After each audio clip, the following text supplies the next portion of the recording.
the assist. And if you're not feeling one of your builds, you have the ability to make 6 total builds and play 1 test game for each one.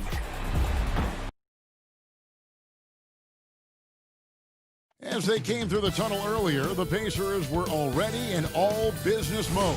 Ready. A lot of optimism. Thanks, DA. And now a chance to take a look at some numbers for Sexton. And you can see the surge in his level of confidence lately just by looking at that true shooting percentage. It's been moving straight up in the past 5 games. I think he's feeling it. Here's the starting group for the Cleveland Cavaliers. Sexton and Osman on the perimeter. Kevin Love out there with Andre Drummond. And it's Garland in at the 1 spot. And for the Pacers, Warren and Turner at the 4 and 5. Then there's Malcolm Brogdon. Then there's Victor Oladipo. And it's Holiday in at the 2-guard spot. Elite rebounder has always been a descriptor of Kevin Love's game. This guy takes tremendous pride in that aspect. That's a finish he'll be bragging about for a while. As he should. Very impressive. How about that from your point guard, gentlemen? Playing big at the rim. Okay. Garland kicks to Osman. Down low, here's Drummond, and the layup is good after a nice lead pass. Late in the season, Doris, and some teams now are not going to be in the postseason. They're out of the playoffs and are giving more time. You talked about this earlier, giving more time to their young players to develop. Well, there is nothing more beneficial to a young player than real-time NBA experience. So when you're out of the playoffs, those young guys start to get more and more minutes. They'll give those young guys more and more responsibility on the offensive and defensive end. And there's no greater teacher than giving NBA reps to guys who you think can be a key part of your future. Yeah, it's so fun for us as the fans and people that cover the league to get a glimpse of the future, what these teams, what these individual players could be like. And Darius Garland picks up the foul. That is his first foul of the game. So first quarter just over a minute and a half in. Here's Holiday, and it's sent back by Drummond. A high motor keeps Drummond engaged defensively. He doesn't want to let any shots go in. You know, an easy basket made possible because the assist was crisp and it was perfectly placed. The Cavaliers shooting their first free throw of the night. And as a team, really just middle of the pack in terms of their percentage from the line at about 76.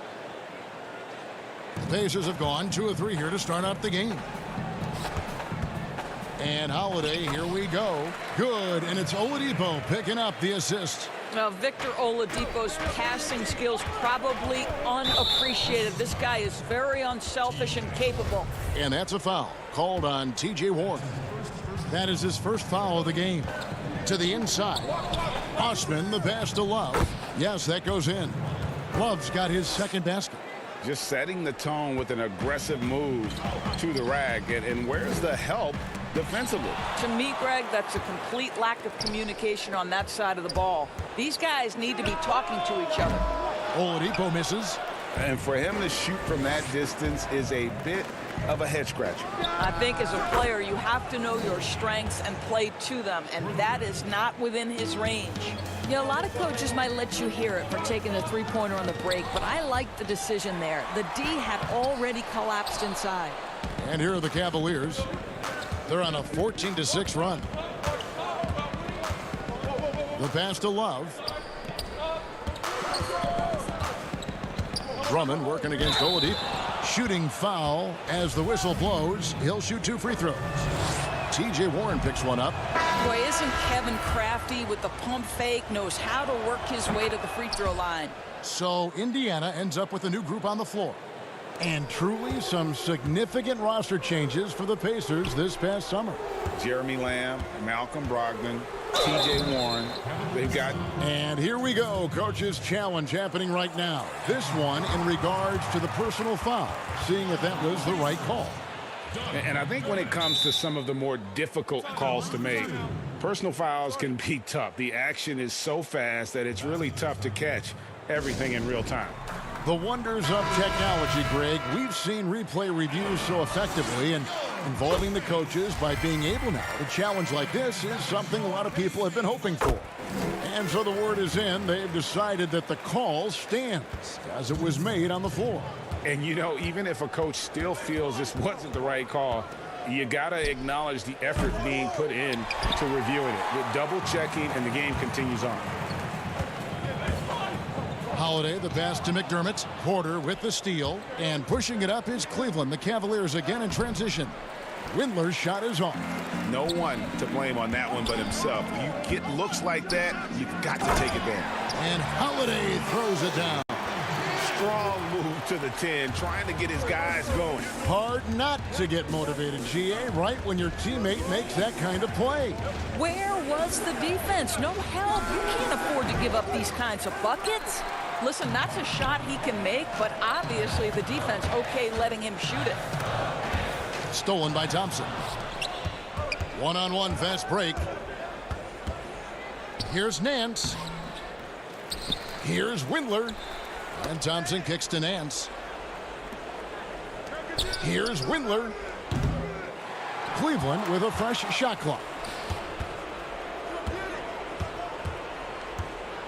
Pass to Nance. Clock at 6. Over McConnell. Thompson. Great positioning on the putback. Well, that's a prime example of why Tristan Thompson is considered one of the best offensive rebounders in the game right now. McDermott kicks to Sampson. And that'll be 2 free throws coming up. Officials on the call with the foul. For Indiana, they have had 2 chances at the line already, making them both. And really, the form at the line all season has been terrific. 79% as a team. Edmund Sumner's checked in for Justin Holiday.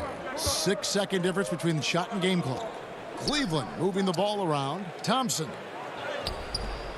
A rebound by Bitadze. For the Cleveland Cavaliers, their last game a loss to the Bulls in Chicago. And Sumner gets it to go. Well, deliver the pass where your teammate can do something with it. Nice. Sampson's shot, good. And it's the Cavaliers with the ball. Outplayed in the previous game on their schedule, losing to Chicago. Yeah, I mean, on the road, tough environment. They were right there, but just missed some key shots. You know what? Playing on the road is always challenging. And at the end of one, both teams putting up some points. Cavaliers lead by 1. And back in a moment as we'll get underway with quarter number 2. And close game underway so far. We'll see if either of these teams can jump out in the second quarter. And from what we've seen from the Cavaliers, what do you guys see? Well, one way to generate more offense, pound the offensive glass. That was the difference in the first. I love the determination. They want to go after every rebound out there and overwhelming to the opposition right now. And now let's check out the lineups courtesy of Gatorade, all fueled up and ready to go. Here's the second quarter of play. So on the floor for Cleveland, Nance and Thompson are up front. Porter is out there with Garland. And it's Windler in at the 3. McConnell kicks to Sumner. Nance with some nice D. Well, we love his ability to attack the rim. He just loses a little bit of focus and misses the chippy. When you think back to LeBron's last year in Cleveland, one wonders how differently it may have turned out if Kyrie was there with him. Well, you think back, Greg, Isaiah Thomas was never healthy. He had been a recent All-Star with another team. They were counting on his quickness and his scoring, but through it all, the Cavaliers reached the NBA Finals. Just another testament to the talent and the leadership that LeBron gives you. They've settled into a nice groove offensively here in the second. Here's Sumner. It's good. It's his second basket. He's shooting 2 for 4. And there's a pattern starting to take shape here. They're working it inside and getting good shots from close range. Here's Thompson. Uses the glass to finish the layup. Thompson's got his second bucket. Yeah, there are several ways that Thompson can be a factor on the offensive end, and he is still adding to that arsenal. Passes it to Bitadze. 2 minutes now played in the second quarter. Windler with the rebound. You're not going to see that very often. Plenty of space, but he just, let's face it, he whiffs on that one. And the D really on its heels on that possession, didn't know what to do. Has to be Dodson. To the middle. Here's Sampson. Got a hand on it. And the Cavaliers pushing it up now. And there's Garland. That's good on the assist by Nance. Garland's got the lead up to 10 now for Cleveland. Some tough offensive sets. They want to turn it around. Yeah, right now you just need a bucket to get some momentum. Porter dishes to Garland. Here's Windler. No points in the game yet for him. And what a struggle it has been yet to convert a single shot from the field. And they pick up 2. Who are some of the up-and-coming shooting guards in the league that you have noticed have got a very high ceiling? Well, I'm going to mention 2 guys who I think could be considered combo guards who can play 1 or 2, and who I think their organizations are still trying to figure out their best position.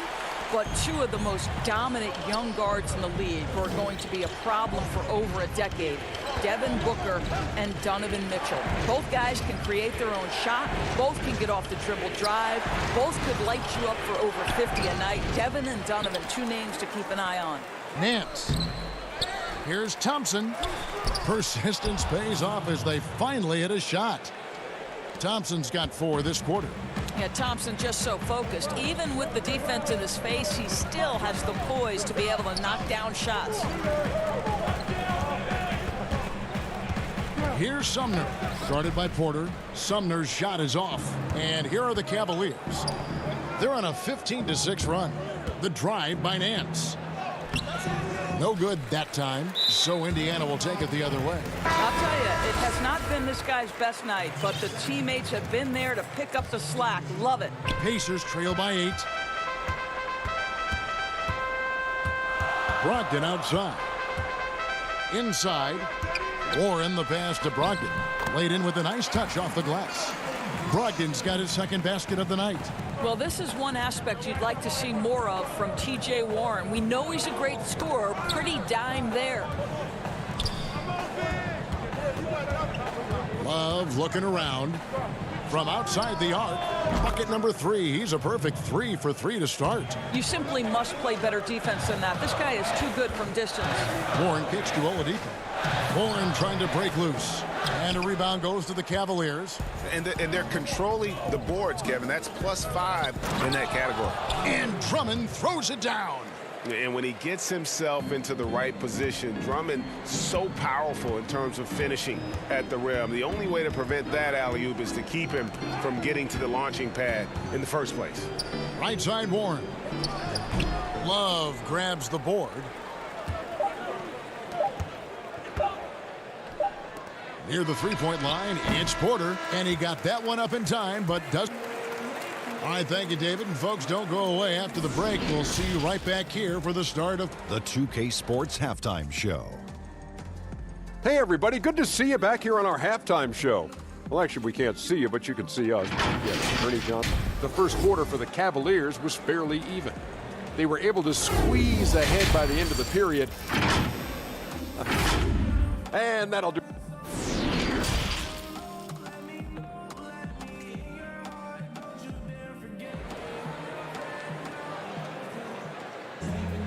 And there wasn't too much drama in the first half, but maybe things will tighten up here in the second. Kevin Love really has his fingerprints all over this one. You just love the patience in that first half. Waited until he got the look he wanted. You know, as a coach, you can preach good shot selection, but it's up to the players to execute, and this guy has done just that. Warren and Turner at the 4 and 5. Then there's Victor Oladipo. Then there's Malcolm Brogdon, and it's Holiday in at the 2 guard. So that's the group out there for Indiana. Now here's Garland, guarded by Holiday. Down to 5 on the shot clock. Puts one up from 19. Garland with the bucket. Garland's got the lead up to 13 now for the Cavs. Well, you look at the former All-Star Andre Drummond and the way he rebounds, Greg. He might be the best in the league in that department. I mean, few players in the history of the league can go off for 20-plus rebounds on any given night. Drummond's one of them. Attacks the glass on the offensive end so well. His offensive rebounding, for me, sets him apart. And for those of you turning in, we're about a minute into the second half. They've been struggling here on offense. Yeah, a bit of a dry spell for sure. And he'll shoot free throws here. Clearly fouled on that shot that time. The whistle blowing. And you hear it all the time about how they say reaching the top can be the easy part. It's the staying there that's the true challenge. And Victor Oladipo achieved stardom, but has to make his way back after his knee injury in early 2019. Now, here's Garland. Tight defense on him. He kicks it to Love. Now the pass to Sexton. Takes it from 10. And that one hits back iron. And Oladipo had already dealt with soreness in that right knee, and you talked about that, missing about a month earlier in the season. And some suggested he came back too soon. Hindsight always 20/20, and players want to be out there to help win games. Sometimes teams have to protect them from themselves. Just a little over 90 seconds gone in the third quarter. Shot on the wing. No good on that one. Excellent D there from Holiday. Lays it up off the glass. Holiday's got 6. Well, we've seen that movie a few times, haven't we? An easy bucket in the paint. And it's Aaron Holiday with the foul. That's his first foul. Sexton deciding where to go with it. Kicks to Love. Back to Sexton. Offensive rebound. Drummond. And that's good. A nice job in the glass as they pick up 2 on the second effort. Pursues the offensive glass with purpose. Drummond knows who he is, and boy, does he attack it. And the basket is good. Oren's got his first 2 points of the night. Yeah, surprised he doesn't have more shot attempts. He's been accurate. You'd think he'd want to take control now with them behind. Here's Drummond, and Drummond throws it down. With a large frame and a willingness to get physical, Drummond's a relentless rebounder. Good on that shot, and with that, the Cavalier lead is cut down now to just 7 on the bucket from Victor Oladipo. With the Indiana Pacers, you know you're a small market team, and it's led to a little bit of a shuffle personnel-wise. What's incredible, they continue to put a competitive product on the floor year in and year out. And Indiana making a change here. Holiday's checked in. Drummond working against Turner. Over Drummond, and the Pacers tack on 2 more. Well, and it took a terrific effort at both ends to sustain this run. And, Greg, they found their composure on both ends of the floor, and that is what triggered this run. The Pacers making a change here. McDermott's checked in. And Drummond kicks to Osman. Back to Drummond. Some nice passing by Cleveland here. Offensive rebound. And contact on the shot, so he'll be shooting free throws here. It's going to be on Miles Turner. Selected 9th overall in the 2012 draft, Drummond's carved out a nice NBA career for himself. Doris, you're right. The Pacers have made the playoffs 8 of the last 9 seasons. Remarkable consistency. I don't think there's any doubt about that, Kev. It starts at the top and sort of trickles down from ownership to the front office down to the head coach. This is a solid operation through and through. And that one's good by Porter. Well, that's an example of using both vision and playmaking ability to find the open teammates. Sexton is a quality floor general. Here's Turner, and a great assist by Brogdon as that one goes in. Brogdon's got 3 assists tonight. And 10 of their last 12 coming off assists. Pass to Drummond. 56 seconds left to play in the third. Osman kicks to Porter. Drummond trying to get himself free. And no good that time. So the Pacers will take it the other way. Porter against Holiday. Porter dishes to Drummond.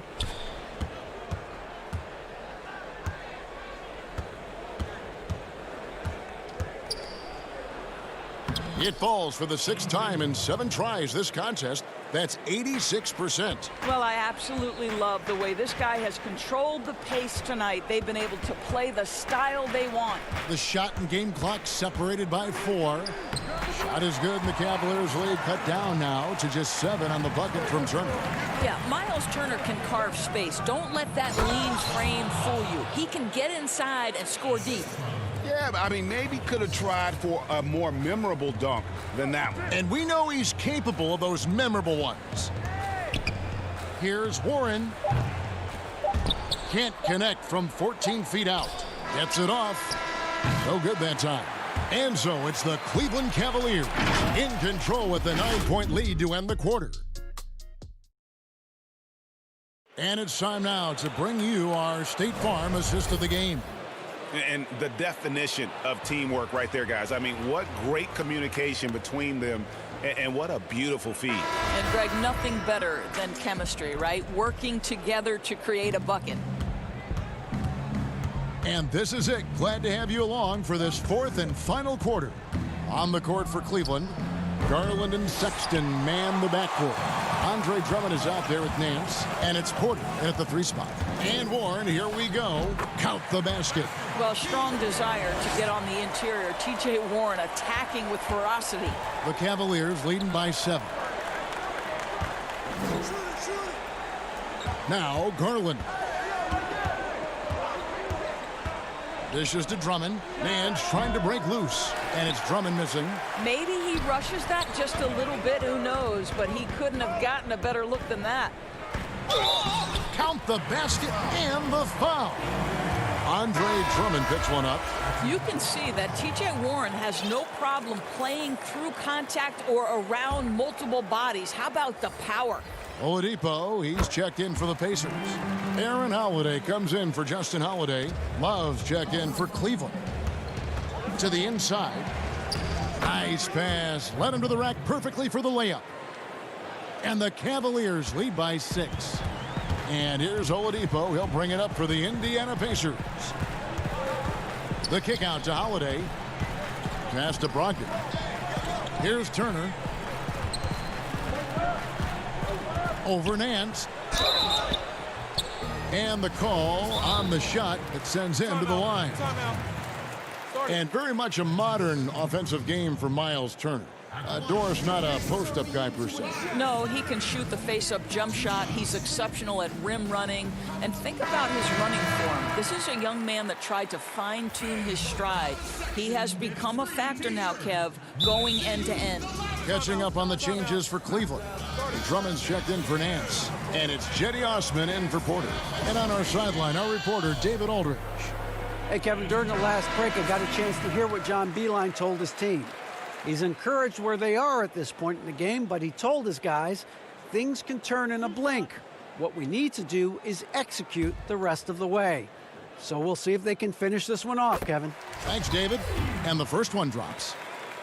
Miles Turner, the 11th pick in 2015. I think defensively probably the best player out of that class. And if you view it through that prism, you wonder if going back he might have gone top 5.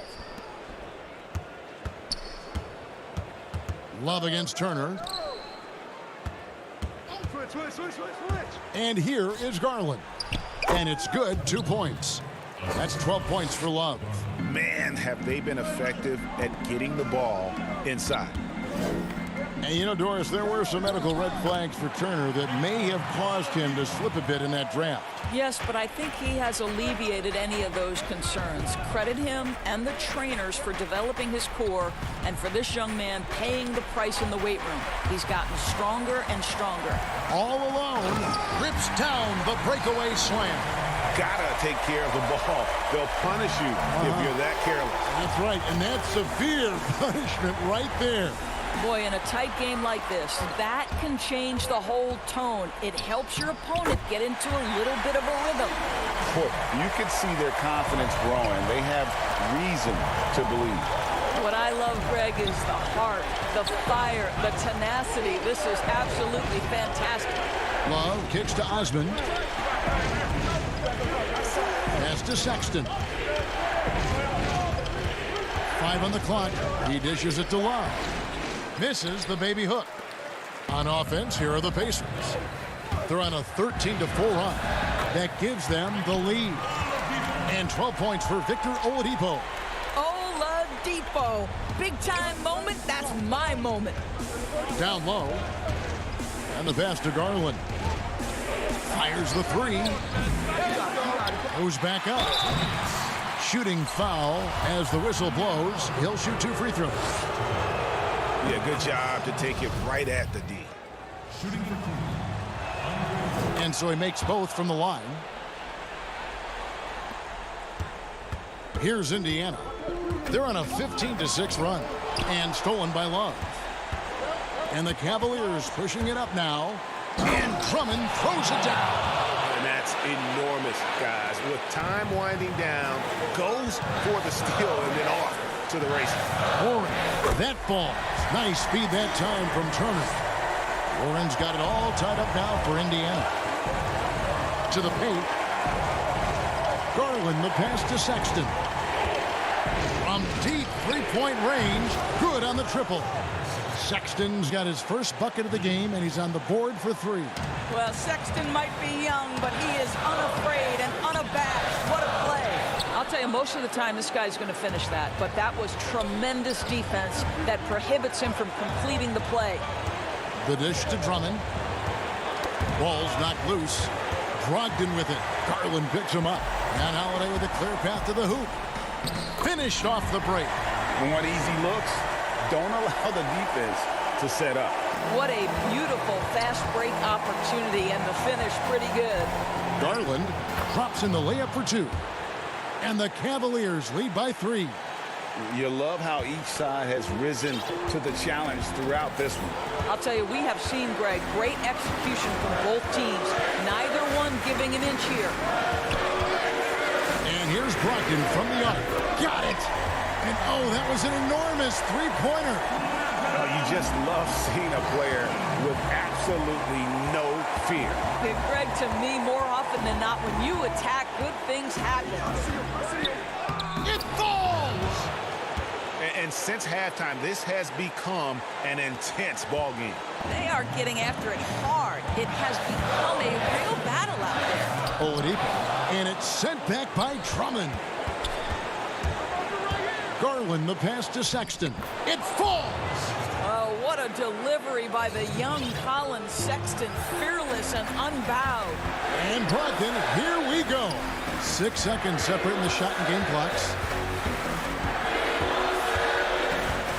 Turner against Drummond.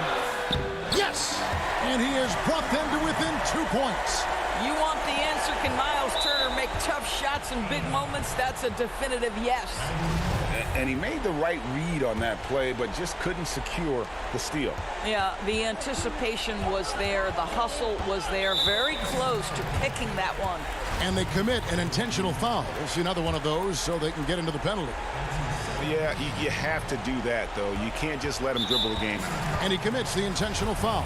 Man, it took forever for them to commit that foul. I don't know why they didn't do it right away. Those are precious seconds. And he cannot convert on the second. That misses. Well, nice job crashing the glass. You'd love to see that kind of effort. Holiday with the 3. Oh, he couldn't make that shot go to force overtime. David, thank you as always. Thank you for joining us. That'll do it for now.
can't wait to get started in the NBA 2K21 demo, get my player started, and of course, all-time Lakers versus all-time Celtics. Just out of curiosity, Chris, who has more championship rings? Yeah, I was going to talk about the Lakers, but then you bring up that argument, and I really don't have anything to say about it, unfortunately. So that's a low blow. So I'm going with the Celtics. I'm going to go with the Lakers.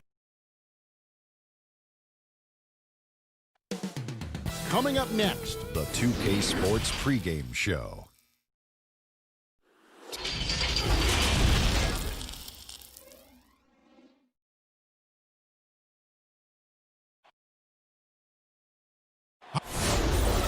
and a quick look here at some of the numbers for Sexton. And guys, how about the surge of offense he's experiencing right now? These last 5 games, he's been a machine at the offensive end. A different score than he had been earlier in the season. We'll find out if he can keep it going here tonight.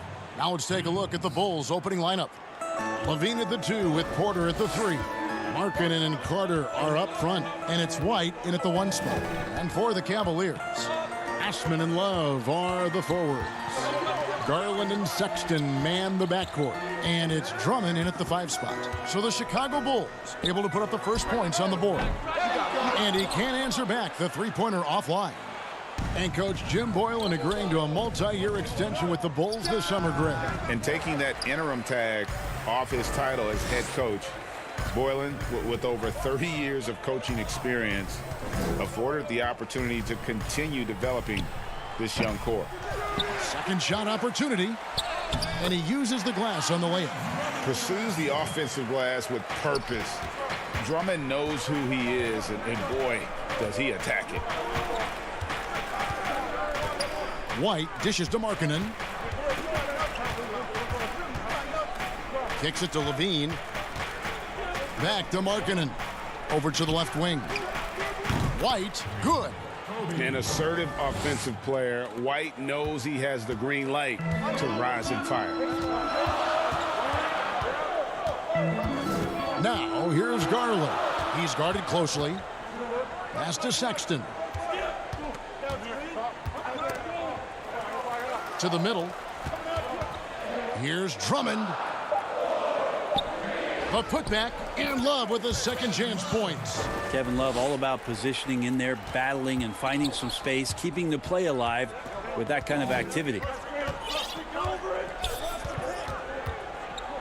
Here in the first quarter with about 2 minutes gone by, here's White.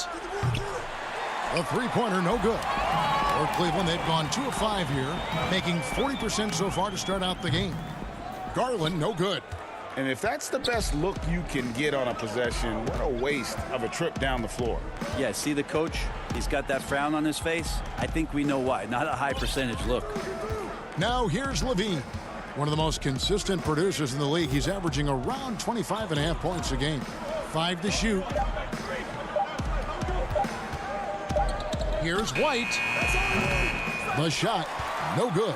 Cavaliers go the other way with it. Outplayed in the previous game on their schedule, losing to Chicago. Yeah, I mean, their execution at times was flawless, but they also made some mistakes that ultimately did them in.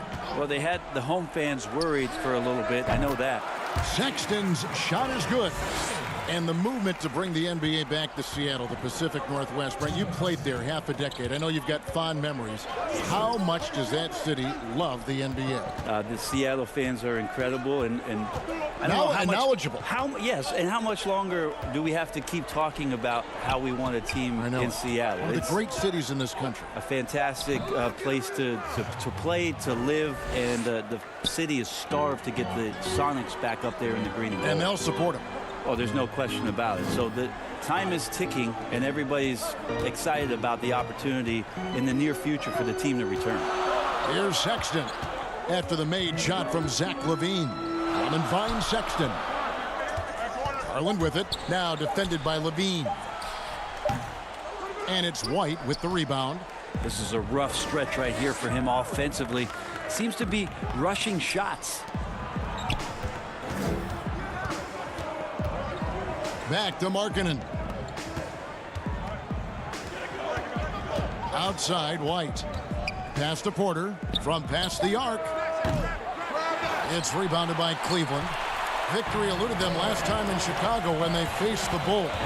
Yeah, and their last time out against this club, turnovers really did them in. Just way too many mistakes. Yeah, that had to have been #1 priority for the coaching staff coming into this one, limiting those turnovers and making sure they don't beat themselves this time. Here's White after the made shot from Andre Drummond. A nice shot by Carter. And a solid playmaker, White has a great sense for when he should look to give it up. Now Garland still looking for his first bucket in this one.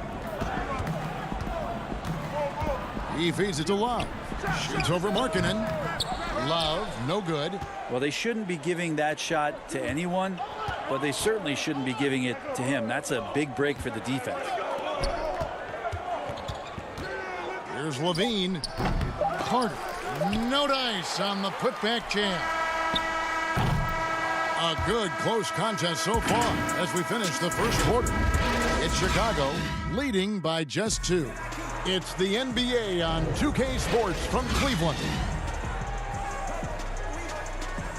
And this has been a fairly close game through the first quarter, and we'll see what happens here in the second. And looking at what we've seen from the Bulls, what do you guys think? Stingy on the defensive end in that first quarter. They were just getting up into people. Just a great job, really, of making the game ugly, trying to muck it up a little bit out there.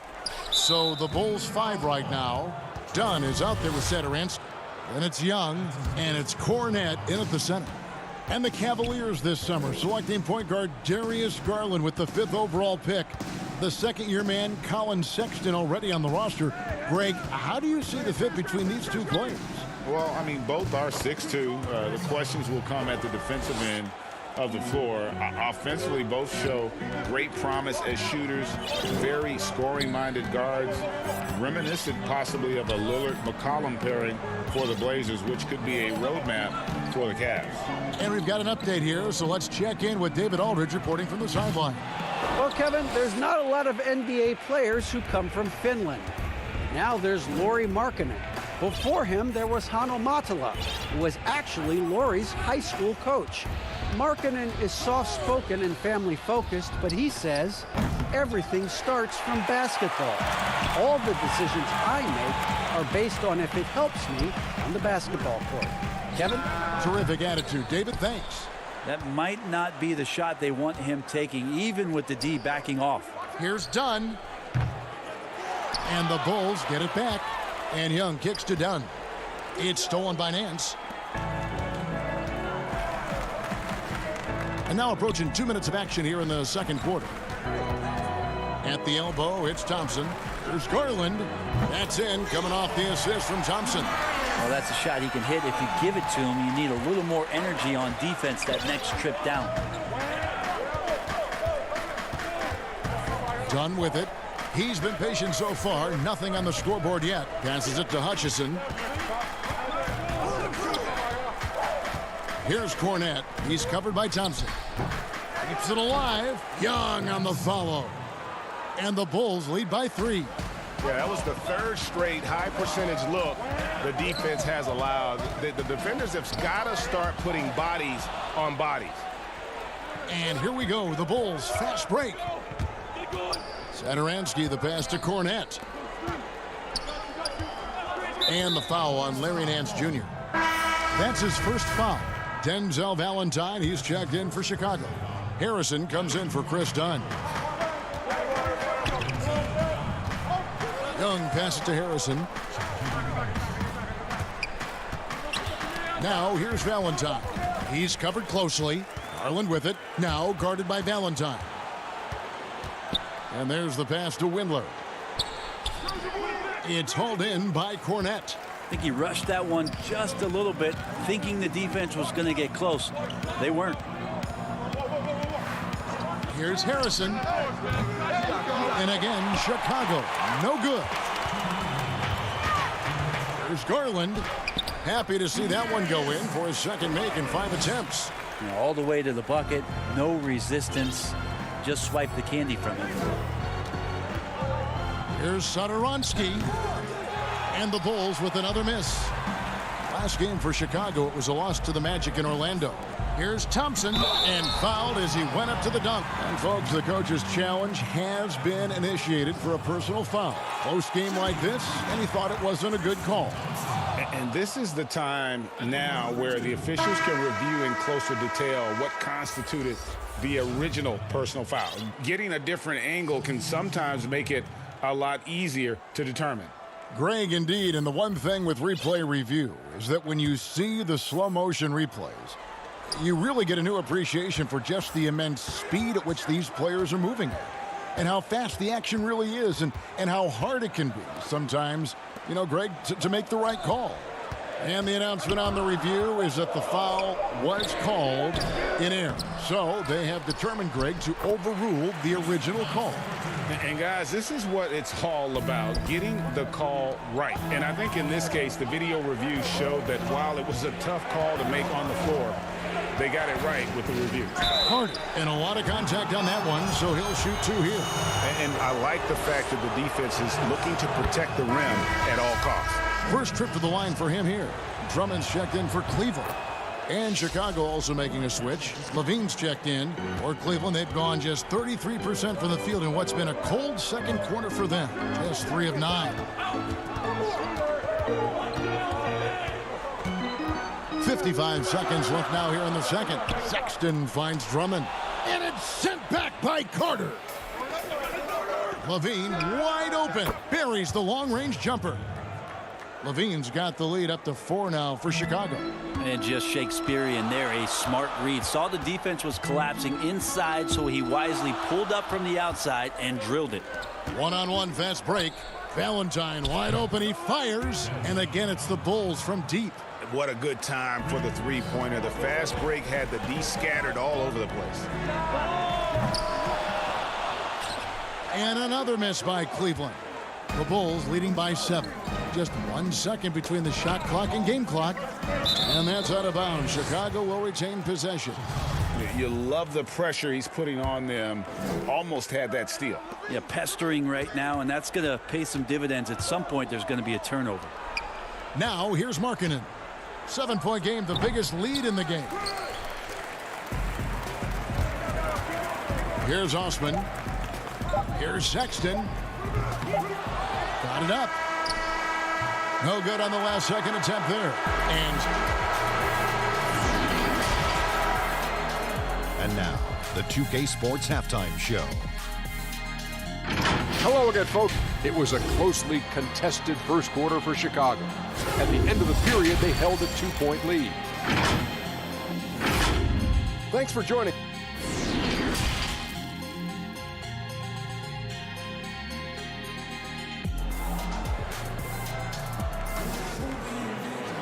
And for those of you just tuning in, thanks for being with us. The second half of this game still to play. What improvements, Brent, do you like to see out of players going from season 1 to their second season in the league? Biggest thing, Kevin, turnovers. Player comes into the league, has an opportunity to play, wants to rush things, plays too fast, doesn't have an ability to slow down and make reads. From season 1 to season 2, you're given the role and responsibility for that player. When you watch a guy whose ability to take away the mistakes, the simple mistakes he made last year, that's growth. Because it's connected to so many other areas of his game. Right, and he's not trying to do things that he wasn't capable of doing when he came into the league last year. He's understanding more of where it is that he's best suited in possessions and for that offense. Good explanation. And now let's check out the lineups courtesy of Gatorade, all fueled up and ready to go for the second half of basketball. So on the floor for Cleveland, Sexton and Osman on the perimeter. Kevin Love out there with Andre Drummond, and it's Garland in at the point. Sexton the pass to Garland. 2 open that time, made it look too easy. Garland's got 5 points in the quarter. Sexton working the ball to a teammate. That's what you want to see from him. Lets it go from 11. It's Drummond with the rebound. Drummond's got 5 rebounds tonight. Out left to the wing. The open look here for Sexton. No good from outside. Chicago leading by 5. Markkanen kicks to Porter. Good ball movement here by the Bulls. Garland the pass to Sexton. And foul on the shot. He'll shoot 2 at the free throw line. It's on Zach LaVine. Wow, he got whacked on that, which shouldn't be much debate there. Denzel Valentine, he's checked in for White. No good on the second free throw. And for the Cavs, their #1 goal is to identify a young superstar to build around. Yeah, they've had a nice collection here of guys that they hope step up and step out. Cleveland's only 2 Rookie of the Year award winners have been LeBron James and Kyrie Irving. Franchise changers hard to find. And Cleveland making a change here. Thompson's checked in. Garland dishes to Thompson. He kicks to Garland. Thompson inside. Carter on him. Nance takes the 12-footer and hits. Okay, good game plan. Start the second half. 3 of 4 so far from the field. Valentine passes to Carter. Back to Valentine. Outside LaVine. 6 on the shot clock. Pass to Markkanen. Shoots from the elbow. Offensive rebound. Carter kicks to Valentine. That's in there. Carter with the assist. Valentine's got 6 points. No way he's going to pass that shot up. The D is way too far back and relaxed in getting out on him. And here is Garland. He's got 10. Beyond the arc. Nance dishes to Thompson. And Thompson throws it down.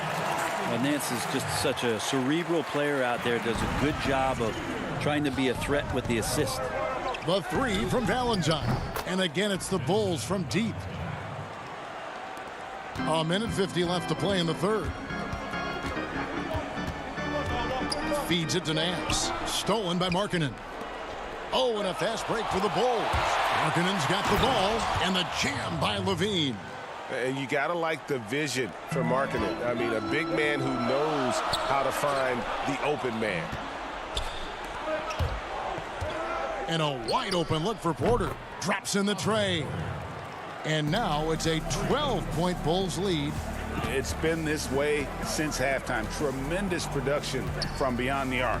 Yeah, pretty infectious right here. Guys in good spirits and percentages from downtown on the rise in the second half. Here's LaVine. Larry Nance making his last shot. And Markkanen gets it to go on the assist by LaVine. LaVine's got 3 assists tonight. For Cleveland, they've gone 5 of 7 from the field in the third quarter. Let's see if they can keep it up. Now, here's Garland.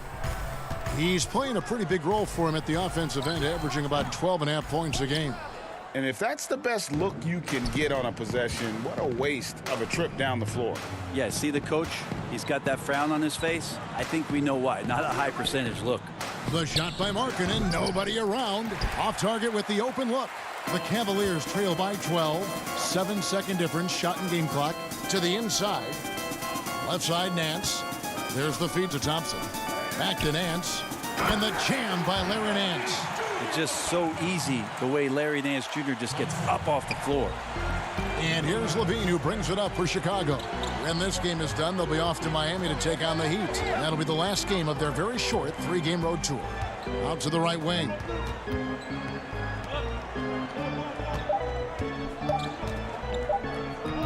He got it up. And the last shot before the buzzer is off. And so it's Chicago with a 10-point lead. Some breathing room heading into the break. They've been playing some ferocious defense. Don't go anywhere. We'll be right back.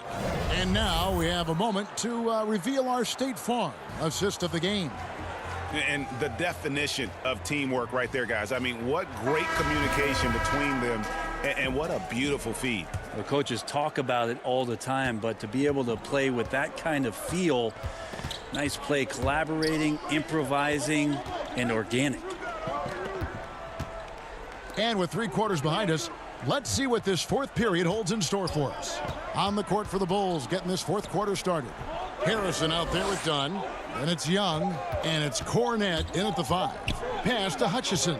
And they turn over the 24-second buzzer, signaling the shot clock violation.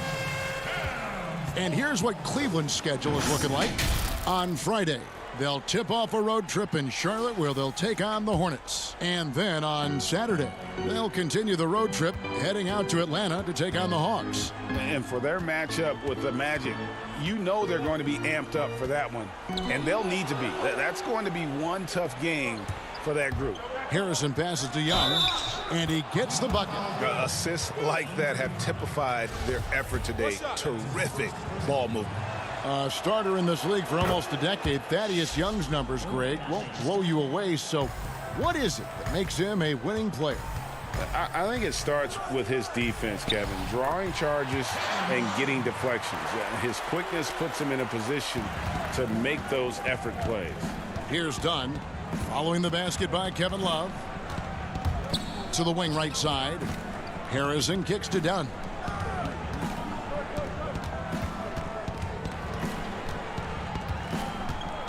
Passes to Cornette. Just 5 on the clock. Takes it from 10, and it's Chicago scoring again. And a nice spark for their offense here in the second half. Now above 50% for the game. Some nice passing by Cleveland here. Young passes to Cornette, and it is flushed down with a nice jam. Excellent on both ends of that play. Yeah, the steal was short, but the slam topped it off. And we say it time and time again, so I'll repeat it. Have to be careful with the ball, or this is what happens. And yes, it's good. And it's 6 points for Drummond. And they've really gotten on track here in the second half. After that shaky start, the field goal percentage steadily climbing. They couldn't make anything in that first break. Here's Harrison. Back to Dunn. The pass to Cornette. This one for 3. Cavaliers with the rebound. Love's got his 4th rebound with that last one here tonight. Young inside, guarded by Porter. Young taking his time here. And a miss there on the triple. The Cavaliers trail by 13. Inside, Porter. And he floats in for the easy 2. Credit the assist on that one. And he can time his passes so perfectly. Wow, what an assist. Dunn kicks to Harrison. Up again. He hangs in there and cashes in on the second chance points. Cornette's got 4 this quarter. Well, a missed box out and an easy tip in, but it's because of the activity as the ball is going up, Kevin, finding yourself in the right spot, just using some effort. Here's Windler. Outside Porter. Shot clock at 5. Pass to Windler. Here's Sexton. And it's off from 3-point range. The Bulls leading by 13. Harrison in the corner. Pass to Hutchison. Here's Harrison. Done outside. Passes it to Cornette. Out to the right wing. Here's Harrison. It's rebounded by Cleveland. Love's got his 5th rebound in this one. Right wing. The pass to Drummond. Over Harrison. And again, it's Cleveland. They're loving the confidence. Just rise and be free. And you know you can do this. There's something to be said about knowing yourself. It allows him to shoot and shoot comfortably, even with taller defenders out there. Here's Hutchison after the made shot from Andre Drummond. Shots good from Young. And the Bulls lead by 13. No question as to which team gave the better effort tonight. A dominant performance and an outstanding win for the Bulls. They enjoyed a big boost from the strong play of their bench. The subs came in and did their job. Those points off the bench were key to their victory. And you can mark this one down in the W column. It'll mark their 23rd of the season. Selected 9th overall in the 2012 draft, Drummond's carved out a nice NBA career for himself. And both free throws good for Drummond. Pass to Gafford. Valentine with it, down low, and Young kicks to Satoransky. Now here's Valentine. Not a lot of room.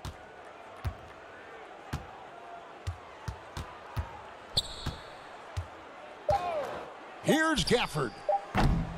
Off target with his three. Fast break. Here we go.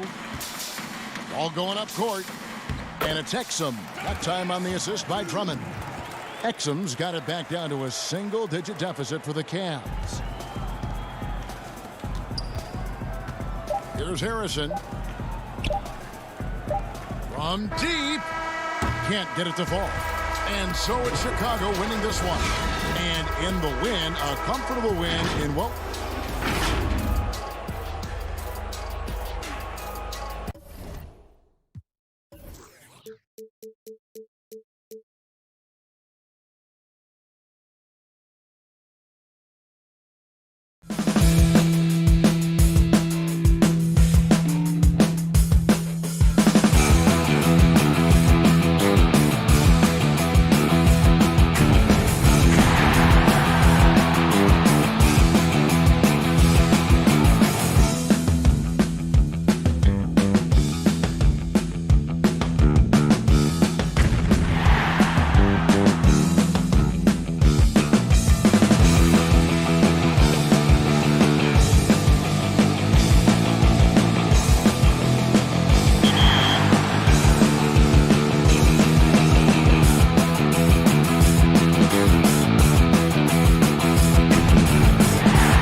hang time.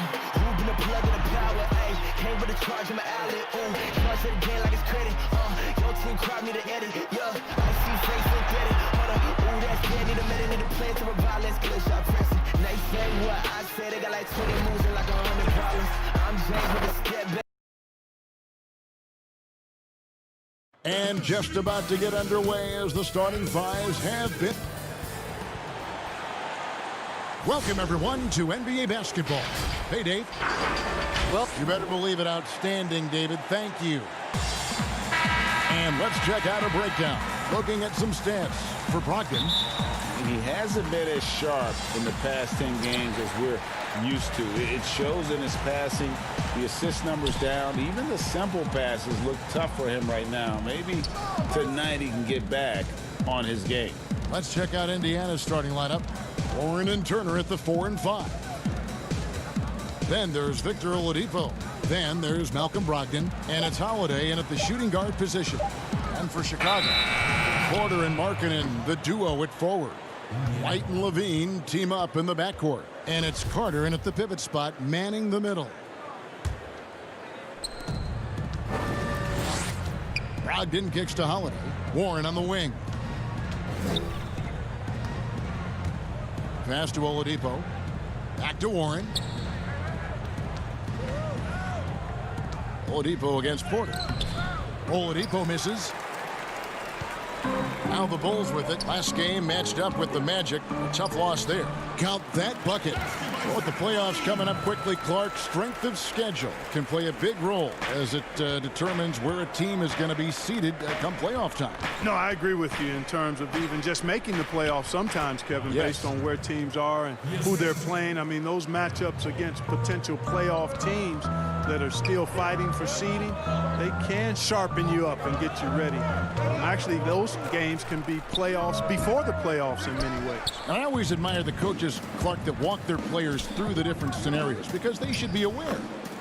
Yeah, I agree with you wholeheartedly. You want everything out in front of you. As long as your team is able to handle it, and most of these teams can, I think that's a good point. Levine wide open. Shot goes down. Very quick possession right there.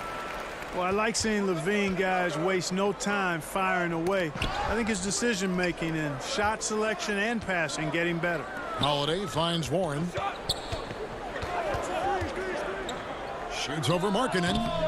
And the shot by Warren, no good. You almost have to assume he's going to knock those down when he is that open. Levine with it. Now defended by Oladipo. And count it, the shot is good. He'll go to the free throw line. And bringing the fight there. Levine fearless, creating contact for the potential +1. And this is his first trip to the line tonight. Yeah, he's averaging 80% from the line, and he has been as steady as they come at the stripe. And guys, I think that's a tribute to his work ethic. I mean, it's not by accident that he's enjoying the success he is at the free throw line. Now here's Oladipo. He had 27 points last game. White against Brogdon.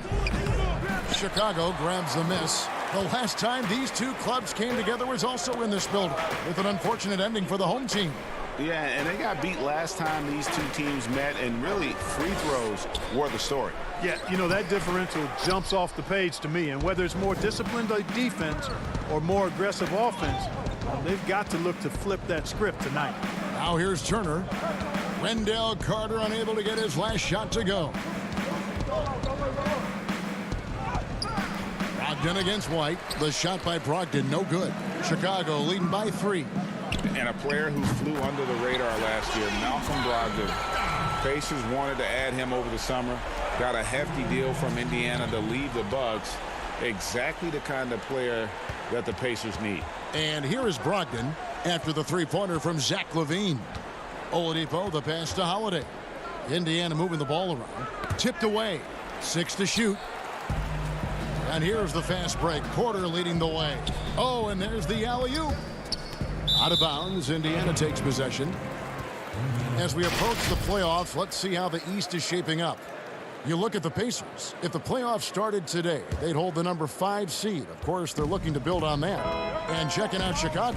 Right now, quite a ways down below. And, you know, for the Bulls, this has been a season I'm sure they'd like to forget.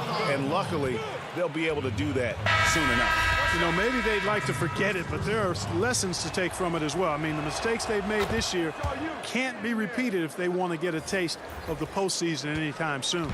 So Chicago ends up going with the new group. Pass to Hutchison. Back to Satoransky. Dishes to Young.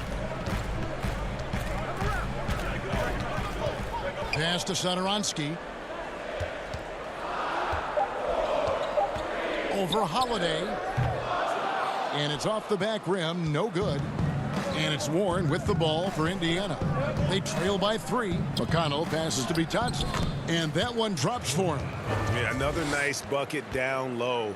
They've really been able to work the ball into the post effectively here so far.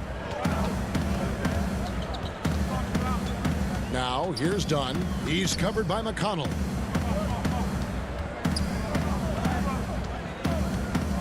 Cornette kicks to Dunn. The shot missing. So the Pacers will take it the other way. Cornette passes to Young. To the middle. Dunn, wide open. He fires. That's in, and he found his range with that one. Now 1 for 2. Boy, and you got to love whenever Dunn squares up from the mid-range area. I mean, his jump shot is cash money, baby. Back to McDermott. Wide open. And the Pacers tack on 2 more. There's 18 seconds left to play in the first quarter. Now, here's Dunn. Taking a look at his stats, he's averaging around 7.5 points a game. Fast break. Here comes Indiana. Here's Bitadze. What a play. Simply drains it in at the buzzer. At the end of 1, a closely contested game so far. It's the Pacers up by 1. And back with the start of the second quarter in just a moment. Welcome back, everyone, to the second quarter of play here on Noche Latina. Vámonos. And let's get your take, guys, on the scoring breakdown for the Pacers. Fellas, they're passing the ball the way you're supposed to here in this first half. The other thing that's helped them early tonight are the points they've been able to convert off turnovers. Chris Dunn is out there with Thomas Satoransky. And it's Young. Then there's Valentine. And it's Cornette in at the 5, home in the paint. That's the Bulls' 5 as we get into the second quarter. And though they've made the playoffs 4 straight years, Indiana can't seem to get past the first round. And it's not for a lack of effort, guys. The effort is there. The chemistry and continuity is there. They suffered a big, untimely injury, the one to Victor Oladipo, and it's been hard for them to attract top free agents as well. And it's slammed in by Young. You know, when he gets that close, Young is going to finish with a dunk. Here's Sampson. Good. And McConnell gets the assist. McConnell's got 3 assists tonight. Yeah, the chemistry has been terrific. Really impressed with their offensive execution. You know, the defense, Greg, has really been kept off balance because of the outstanding passes. 4 straight field goals have been made off an assist. Shaquille Harrison, he's checked in for Chicago. The Pacers also with a sub. Turner's checked in. Young passes to Cornette. The Pacers pull it in, and they're off to Philadelphia after this game as they'll take on the 76ers. Oh, what a finish! Good. Just focusing on the task at hand, that's all you can do. Yeah, these teams trading punches right now. I mean, it's table tennis. Back and forth we go. Now, here's Satoransky. He's still scoreless so far in this one. Young finds Satoransky. And the Bulls with another miss. Indiana leading. And Shaquille Harris gets the whistle that time. That's his first foul. So Chicago going with an almost entirely new group. Carter, he's checked in for Luke Cornette. Lowry Marketing comes in for Thaddeus Young. Zach LaVine's checked in for Valentine. And it's White for Satoransky. Indiana also making some changes. Victor Oladipo comes in for Doug McDermott. And Brogdon subbed in for T.J. McConnell. Here's Markkanen after the made shot from Victor Oladipo. And a little under 2.5 minutes gone by here in the second quarter. LaVine for 3. And the Bulls with another miss. Pacers leading by 3. Boy, quickly becoming a real force defensively. Miles Turner, one of the league's premier shot blockers. The Pacers making a switch here. Holiday's checked in. Here's Sampson. Back to Brogdon. And stolen by White. And there's the call on Malcolm Brogdon. That is his first foul of the game.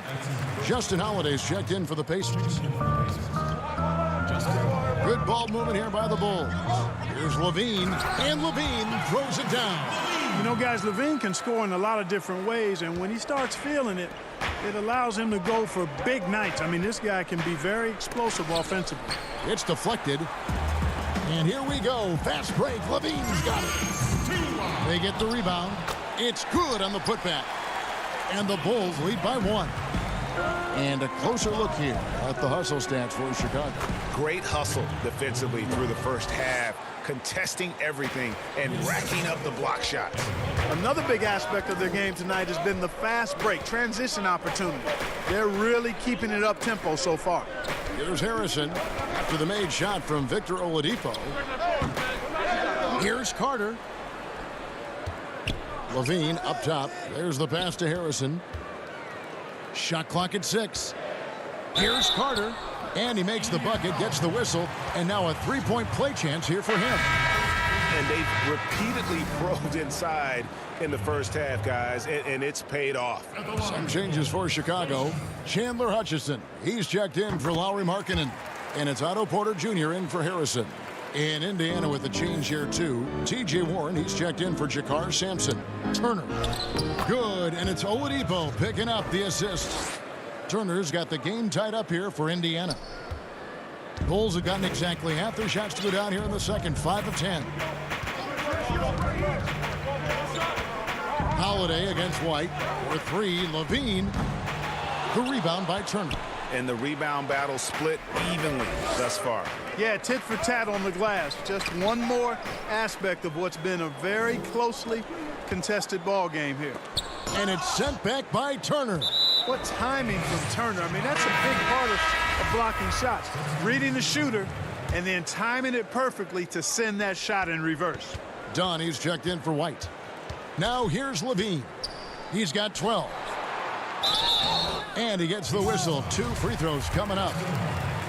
Yeah, easy call. Yeah, you can hear the smack all the way over here where we are. Chicago shooting their 3rd and 4th free throw shots of the night. And on the season, you know, they're hitting about 76%, which is a decent rate. Guys, their free throw shooting has slipped a bit since last year, but not really to the point where they should be overly concerned about it. Doug McDermott, he's checked in for the Pacers. Outside, Porter, 5 seconds separating the shot and game clocks.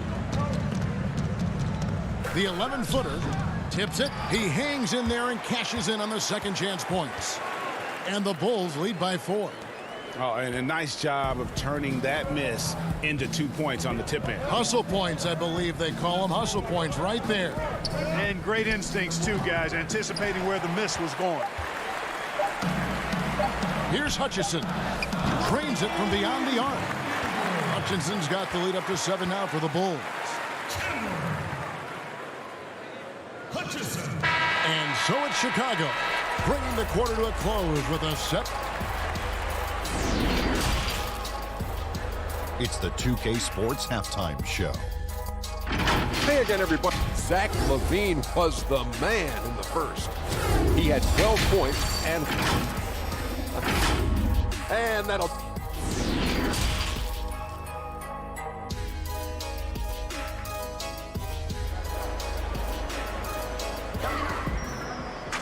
And if you're just joining us in this one, first half is in the books. 1 half to go. You look at Zach LaVine, he's really been playing well. No problems fighting his way to the rim in this one. A lot of points in close. Yeah, you know what, guys? They gave him too many free runs to the hoop in the first half. I think they've got to be a lot tougher on him. Body him up. Be physical with him. And on the floor for Nate McMillan starting the second half. Warren and Turner at the 4 and 5. Then there's Malcolm Brogdon. Then there's Victor Oladipo. And it's Holiday in at the 2. Stolen by Warren. Passes it to Oladipo. And it will go, and the Bulls lead is cut down to 3 on the bucket from Brogdon. Love how Brogdon runs when the break is on, determined to beat everybody down the floor. Porter kicks to Levine. You and I are sitting here watching this game, broadcasting the game. There are a lot of times that the fans can't see how emotionally charged up you are over some of the things you see on the floor, good and bad. Hey, I love great basketball. Excellent passing, tremendous hustle, creativity on your moves. One of the things that really excites me, though, is to see the ball pop and end up in a three-point shooter's hands, and he's able to knock one down because the crowd is able to follow that ball, and the anticipation just kind of rises as it gets to the designated shooter. I love guys going after rebounds on the offensive glass. That's a great example about that three-point shot, though, Clark. I love that. It's terrific. Here's Levine after Malcolm Brogdon's bucket. He had a nice open look right there. Markkanen's got his first basket of the night. Boy, a terrific find. Levine plays mostly the 2, but he came into the league as a point guard. Here's Warren. And that one is off. Excellent D there from Markkanen. And Levine, here we go. Yeah, I mean, maybe could have tried for a more memorable dunk than that one. And we know he's capable of those memorable ones. Hey, they've got a nice, comfortable lead here, fellas. Might as well keep it simple. Do it a plain, simple one-hander, just like pound cake. I would agree. Chicago leading by 7. Charity stripe shot. That's good from Porter on the assist from Carter.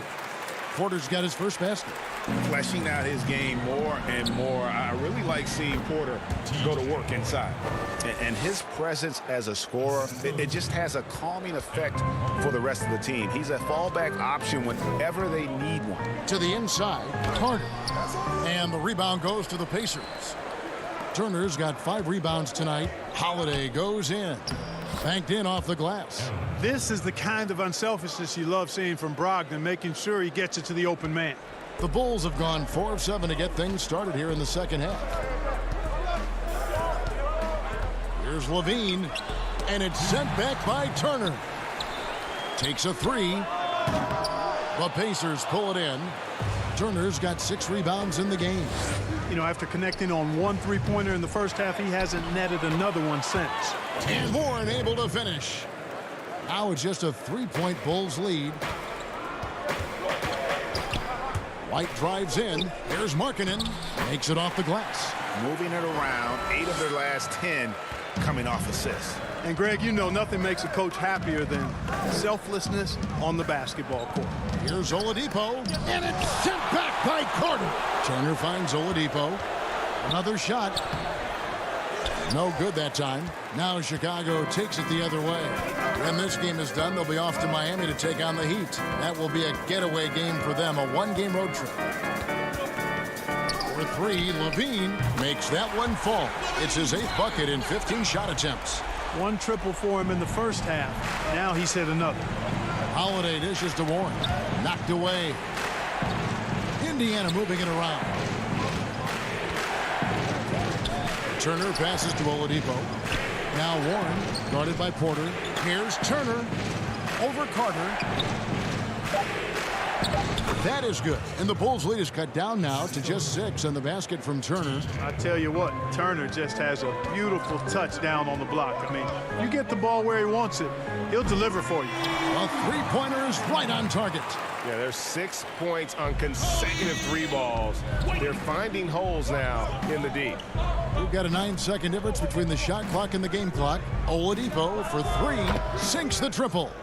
Oladipo's got his 3rd bucket of the night. You know, that's leadership. Doing what's necessary when it's necessary. Oladipo refusing to let the opponents get away with that. Pass to Holiday. That is good. And the Bulls' lead is cut down to just 4 points with a bucket from Oladipo.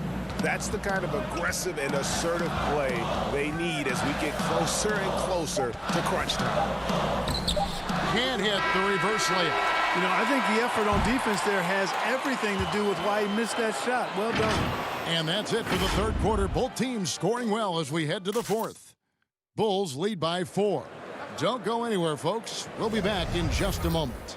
And a worthy candidate tonight as we take a look at our State Farm assist of the game. Yeah, a terrific, unselfish play right here. Set up his teammate. And how about the setup this was? Yeah, and as a two guard, he's typically not a reluctant shooter. So it was really nice to see him orchestrating for a teammate instead. 3/10 quarters behind us. One more to go. Thanks for being with us as we begin the fourth. We've got Valentine. Also Thomas Satoransky out there. And it's Young in at the 4 slot. So that's the 5 in the game for Chicago. No question he got bumped on that shot. Yeah, the officials didn't need to talk that one over. It was obvious. Really always a plus to have a big guy stroke it from the line like that. The soft touch on full display. Holiday finds McConnell. To the wing right side. Takes the 3. Good on the 3-point shot. Yeah, I'd like to see more passes like that from McDermott, especially when guys are open. White left side. And a wide open look for Porter. And right away they match it with a 3-pointer of their own. Yeah, how about the percentage they're shooting from beyond the arc here in the second half? Greg, no question about it. They found a nice rhythm from deep. And you want him taking big shots for you in big moments. That one was as easy as it gets. Well, you don't want to give him any open shots at this stage. Never mind a layup. Come on now. My goodness. Levine, and he gets it to go. Levine's got 9 points here in the second half. And there you see it right there on display. The quick feet, the long strides of Levine helps him in a lot of ways. Bitadze can't hit. The Bulls leading by 6. Here's Porter. Plays it up and banks it in. Porter's got 5 points now in the quarter. It's been like this all night for both teams. The offenses having their way. Any lull in the action so far has been short-lived because there have been nothing but buckets in this one. And a moment here to take a look at the scoring breakdown for the Bulls. They really haven't backed away from running and gunning at any point, but their legs still look fresh. They've worked hard tonight at crashing the boards as well. They've had a bunch of second-chance points. Jakar Sampson's checked in for Justin Holiday. And so it looks like the Bulls will retain possession here. Great instincts from him to get a hand on that pass and tip it out. And, you know, even though they didn't come up with the steal, that's still a nice defensive play. Here's Sampson, and foul on the shot. So, and now, yep, this will be a coach's challenge. We thought that might happen, triggering a review of the personal foul. And I think when it comes to some of the more difficult calls to make, personal fouls can be tough. The action is so fast that it's really tough to catch everything in real time. The wonders of technology, Greg. We've seen replay reviews so effectively, and involving the coaches by being able now to challenge like this is something a lot of people have been hoping for. And the announcement on the review is that the foul was called in error. So they have determined, Greg, to overrule the original call. And guys, this is what it's all about, getting the call right. And I think in this case, the video review showed that while it was a tough call to make on the floor, they got it right with the review. Well, you just watch Levine play, and you can see the athleticism he possesses. Greg just explodes anytime he wants to. And guys, with Levine, the speed and first step have always been there for him. But you can see the strength he's added to his game since his rookie year whenever he goes at the rim. Nice shot by McDermott. This is Dougie McBuckets at his best, a lights-out shooter from beyond the arc. Levine inside the three-point line. And the rebound goes to the Pacers. Holiday goes in. And the layup's good off the glass. And now just a 4-point Bulls lead. Huge hole in the defense that possession. He didn't waste any time cutting through. Picked off in midair. Here's McConnell. Yes, and it's Holiday with the assist that time. Holiday's got his 5th assist in this one. And here's Dunn. He'll bring it up for the Bulls. Their biggest lead of the game was 9. It out to Markkanen. Some nice ball movement by the Bulls. Back to Levine. Clock at 6. And no good. The dry spell continuing for him. Some firepower from this offense tonight. Yeah, they got a nice groove going right now offensively. Some changes for Chicago. Wendell Carter, he's checked in for Young. Porter comes in for Shaquille Harrison. And it's White in for Dunn. Outside, White. It's over Brogdon. And the Bulls with another miss. Indiana's gone 3 of 4 from long range in the game. Holiday dishes to Warren. That ties the game. And that's right in his wheelhouse, looking to make an impact when it counts. You know, they want the ball in his hands here because they trust him to hit all the big shots. Markkanen can't get it to go. It does not get much easier than that, but somehow he came up empty there. McDermott can't get it to go. For Chicago, they've gone 3 of 7 from the floor in the fourth. That's a 42% mark in the quarter. That one drops for him. And it's 6 points for Lauri Markkanen. Big fella running the floor. I love it. Markkanen showing you he can be determined to beat everybody down the floor. And you can't get a bigger bucket than that. Well, that was 1-2. He wanted the ball. Nobody else was taking that shot. For 3, Levine. Trifecta. Tell you what, we've got a game. I like that Levine's rising to the challenge as things get tight. To the paint. Outside to Brogdon. McDermott for 3. The shot, no good. And in Chicago the other way. We can probably expect to see him slow it down now. Yeah, I think you want to milk your possessions. Oladipo, he's checked in for Doug McDermott. Poked away, taken away by Holiday. And oh, here we go. Warren's got it, the fast break chance. Money!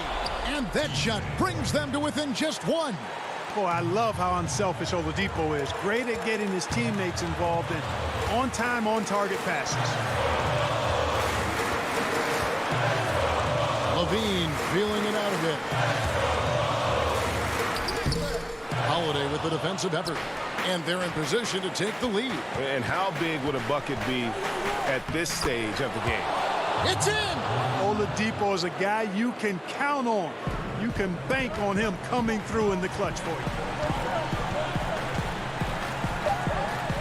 Right side, Levine. Oh, that shot had a chance, but no good. All right, David, great job. Thanks so much. Thank you for joining.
2K21, but we wanted to stop and take a moment to thank you guys for tuning in and joining us for 45 episodes in NBA 2K20. We've had so much fun connecting with you all over this past season. So as we put NBA 2K20 to a close, we take a look. If it's the Rock and Roll Hall of Fame, it's got to take a look at the steal numbers over the last couple months, the scope of that for Drummond. I feel like he hasn't been paying as much attention to the defensive aspect of the game as he needs to. His steals have dropped over the past few months, and he needs to get back some of that fire on D. Here's the starting group for the Indiana Pacers. Warren and Turner at the 4 and 5. Then there's Victor Oladipo. Then there's Malcolm Brogdon, and it's Holiday in at the shooting guard position. And for Cleveland, Ashman and Love are the forwards. Garland and Sexton man the backcourt, and it's Drummond in at the center. The Pacers shooting their first free throws of the game right now. Yeah, looking over their percentage on the season, I think they will be thrilled with the number in terms of their free throw percentage, 79. The way he's shooting free throws tonight, you simply don't want to put him there. Garland, no good. And so it's Turner with it. He brings it up for Indiana. And this Pacers franchise, 6 ABA championships, but none so far in the NBA. Well, Greg, they haven't been there very much, right? Their only finals trip came back in 2000. It took a Lakers squad led by Shaq and Kobe to 6 games. But ever since, they've been chomping at the bit to try to get back. And here is Warren, following the three-pointer by Kevin Love. Warren. Love grabs the board. Cleveland's gone 1 of 2 from long range in the first quarter. Cleveland moving it around. Drummond finds Love. Sexton with it. 26 points for him last game against Chicago. And Kevin Love, the bucket with the assist by Sexton. Love's got 5 points so far. Well, that's just strength by Kevin Love to take the contact, not be bothered enough to lose concentration. Brogdon the pass to Turner. Outside to Brogdon. That's tipped and stolen by Sexton. Here's Osman. Takes the assist and lays it in. Picked out the pass nicely. Nice job creating for the easy deuce. Here's Turner. And it's sent back by Drummond. A high motor keeps Drummond engaged defensively.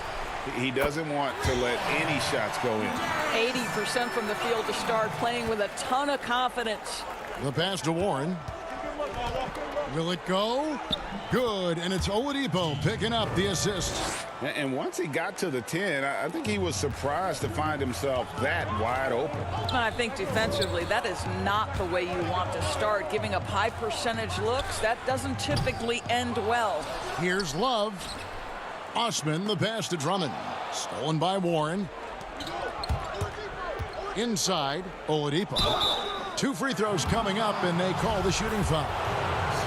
Well, what do you do with more responsibility on your plate? If you're Victor Oladipo, you ascend into one of the game's top talents. This guy, his hard work and mentality paying off. The Pacers making a switch here. McDermott's checked in.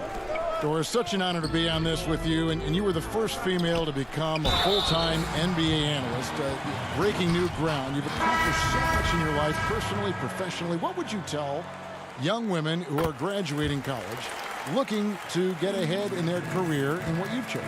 Well, first and foremost, I've been very lucky, Kevin. The game of basketball has been a part of my life since I was 7. It's been a driving force. I love it. I would just tell young women, and times are changing. Dream big. There's nothing that's impossible. And I'm so thankful to the NBA players and coaches who have just wrapped their arms around me from the time I entered this business. So kudos to those players who are part of the change, no question. And hard work. I have seen you work. I have seen you prepare. No one prepares more. No one works harder than you. Thanks, Kev. And first quarter, we're about 3.5 minutes in.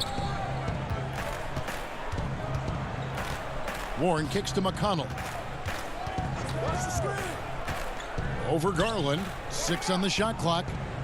Here's Warren. And a rebound goes to the Cavaliers. Outplayed in the previous game on their schedule, losing to Chicago. Yeah, I mean, on the road, tough environment. They were right there, but just missed some key shots. You know what? Playing on the road is always challenging. It requires a level of energy and focus. You've got to match what the home team gives you, and they didn't do it. Here's Holiday, following the score by Cleveland. And Garland with a clear path to the basket. They've been excellent so far, coming in with a well-balanced attack. No doubt, Greg. On the offensive end, it feels like they're getting the shots they want, and defensively, they are connected and on a string. Here's Porter. That's in, coming off the assist from Thompson. They're getting on a roll inside. Their last 3 field goals have come from the paint. Now here's McDermott, guarded closely, and he drops in the layup off the glass. Well, McDermott is working on that interior game because he has size and touch. Now here's Garland. He's covered by McConnell. From outside the arc, Cleveland the rebound. Second chance shot. Holiday with the block. Well, Tristan is starting to develop a sense for how to find contact and working his way to the line. And this is his second trip to the line in the game. That free throw missing. The Pacers making a switch here. And the second free throw, good. Here's McConnell. Nothing yet on the scoreboard for him. Holiday, the pass to Bitadze. To the paint. Here's Sumner. The Cavaliers pull it in. Got it up. And that one released in time, but no good. And so it's the Cleveland Cavaliers in command with the 16th.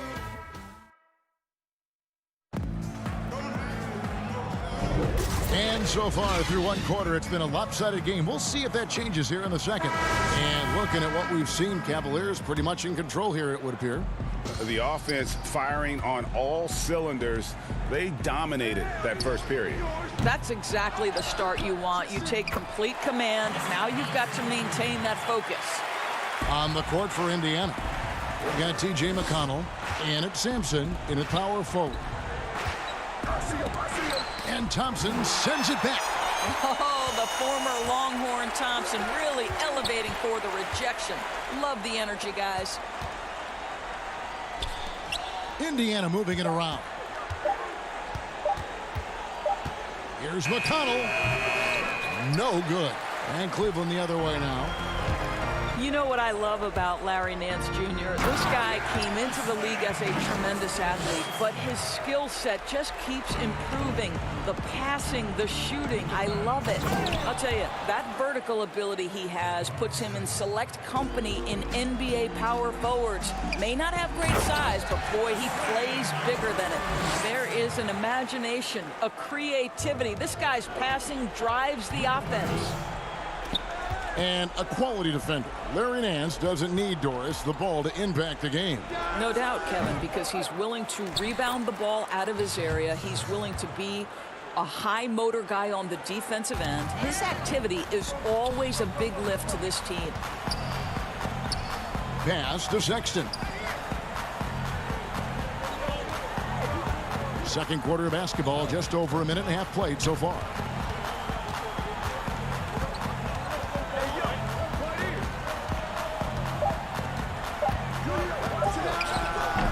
And the shot is long. And this is a shot he can definitely make, and the defense not a factor at all. Passes it to McConnell. Out of bounds. Cleveland will take possession. And a moment to see numbers for Sexton. He's getting around 20 points per, 3 assists, and 3 rebounds. Well, fans of this team will take this kind of production from him without hesitation. I tell you, he has been a solid contributor. They have called his number, and he has delivered for them.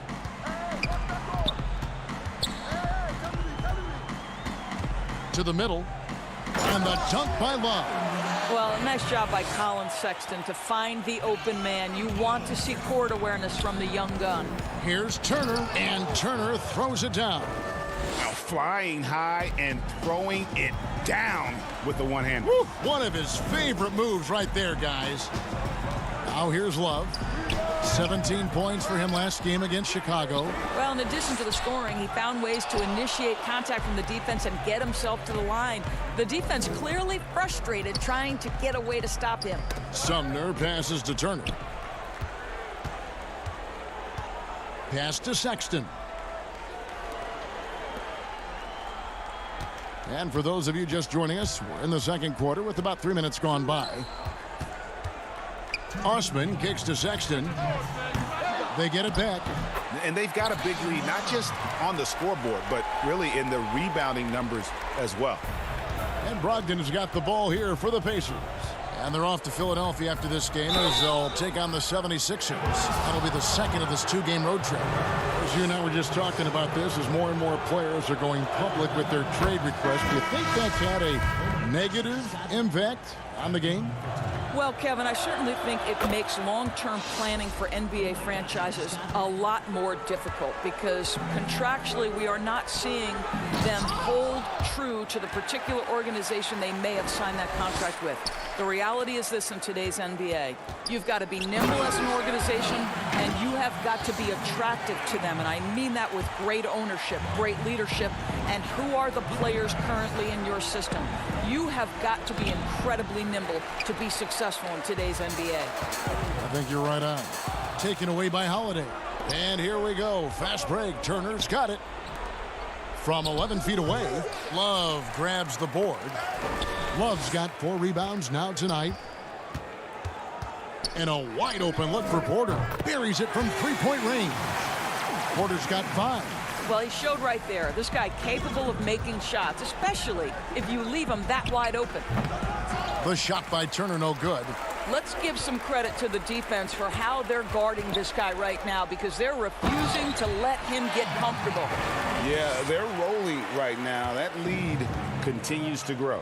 And one of the things that's helped that is they're getting it done on both ends. Terrific focus on offense, and they're locked in defensively.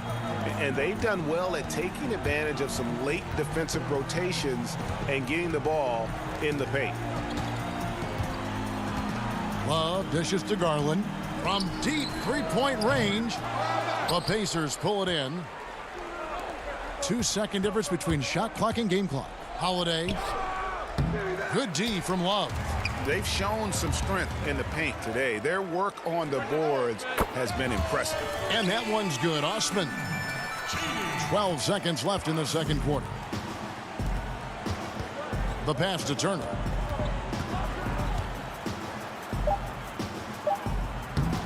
Misses from close range. And so it's the Cleveland Cavaliers.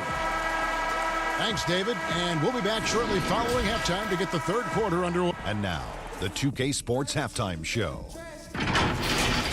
It's Cleveland out on top at halftime. They are completely in control of the game. And that.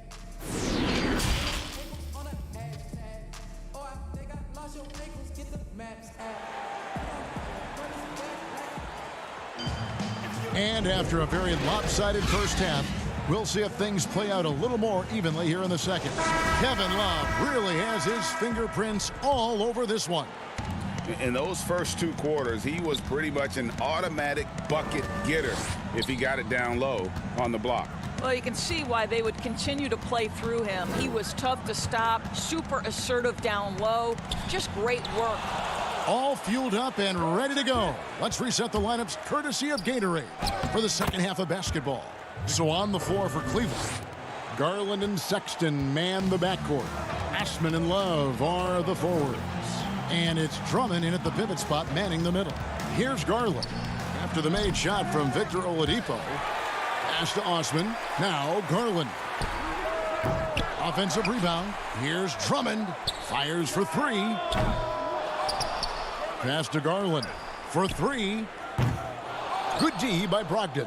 Ouch. 5 shots without a make. That's a really ragged start coming out of halftime. Here's Holiday. Misses off the left iron. I tell you what, the defense should send Christmas cards for that miss.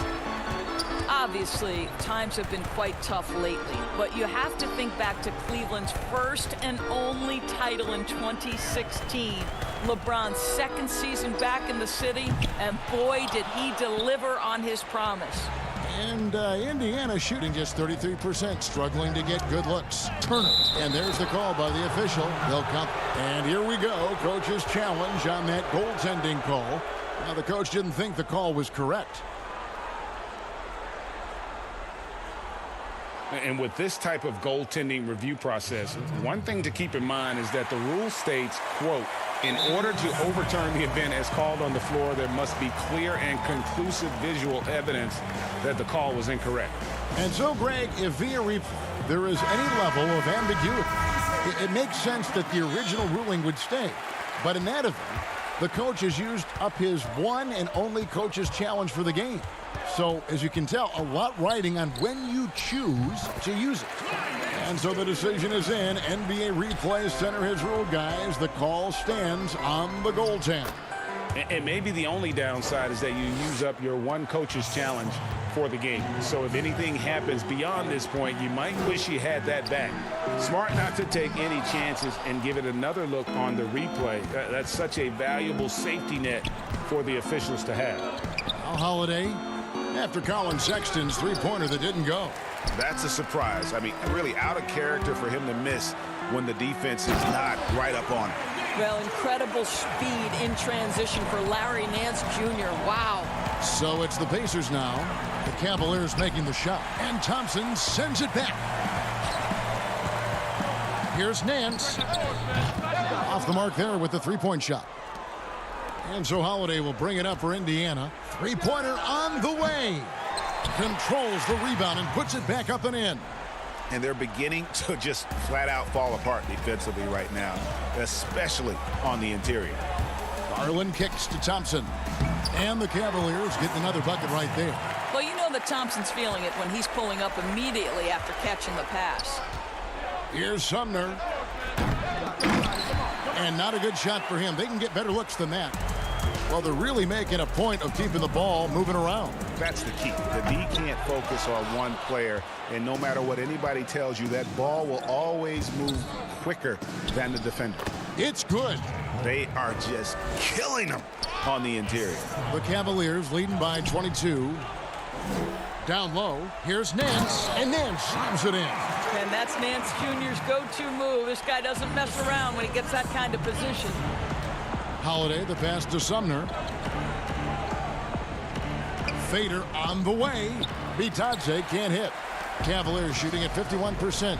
Really solid. And oh, here we go. Warren's got it. The fast break chance. Indiana moving it around. And it's good for two. Warren's got 6. Well, the problem is they haven't gotten production from any other spot. But right now, this guy is cooking. And back in his day as coach of the Blazers, players called Nate McMillan Sarge for his style. Very tough and demanding. The beauty, though, Greg, to me is Nate McMillan has adapted. He has given more leeway for his players and his assistant coaches. He's willing to take players aside and bring a more personal approach. And I think in today's NBA, that's critical. Here's Warren. Larry Nance making his last shot. Cans it from downtown. Holiday's got himself going with the triple, his first basket of the game. The wide open look here for Garland. And they wasted no time getting those 3 points back. Watch out. Now that he's got his first 3 of the half, there might be more in store. You know, didn't need 2 hands for that slam. One will do just fine. You're right. He can save the other hand for the next time. Now 8 seconds separating the 2 clocks. Windler, the pass to Nance. There's Garland. Another 3 for Cleveland. And so many teams now look to establish the perimeter to set up everything else. No doubt it's a growing trend, Greg, and he is highly accurate tonight. And after an abysmal first half from the field, the shots now starting to fall. Holiday, the pass to Bitadze. Fades back. It's good. The assist that time from Holiday. Holiday's got 3 assists tonight. How about the assist coming off the deck? What a pretty bounce pass. And as we conclude the third quarter, pretty much a blowout. It's been a one-sided affair. And a quick look now at the State Farm assist of the game. Just true artistry right there. I mean, great decision on where to go with the ball, and how about the perfect delivery? We call that, Greg, putting it right in the pocket, and he knew what to do with it once it was there. And we reach the fourth quarter in a game that may be already out of hand. And so in the game for the Pacers. They've got Turner. McDermott is out there with Oladipo. It's T.J. McConnell, and it's Holiday in at the shooting guard. Doris, there are these players whose wingspans exceed their height by 6 inches or more. They're called +6s, kind of a new term. Talk about that with the scouts look into those numbers. Well, one of the things you like to have in a defensive player is length and versatility along with that length. So guys who maybe their size lists them at one thing, but that length enables them to guard a little bit differently. Guys like Kawhi Leonard, Draymond Green, Montrezl Harrell, all of those guys might be listed a certain size, Kevin, but boy, their length is problematic and makes them such exceptional defensive players. Cavaliers making a switch here. Garland's checked in. Pass to Osman.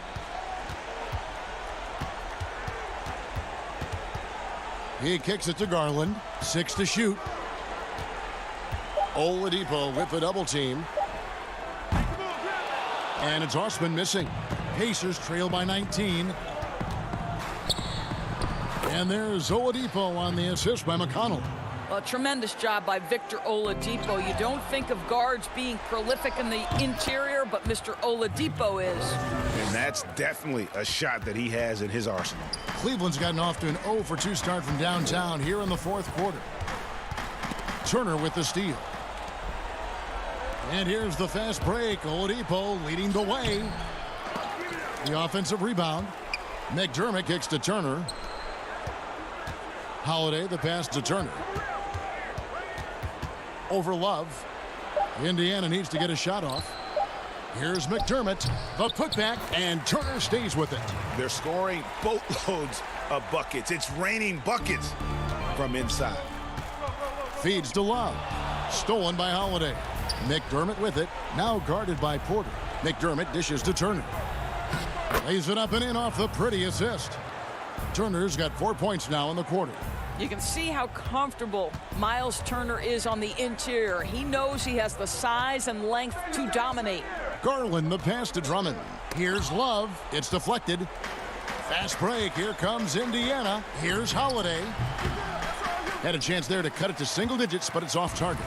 The Cavaliers leading by 11. Porter finds Drummond. Just a little under 2.5 minutes have passed now here in the fourth.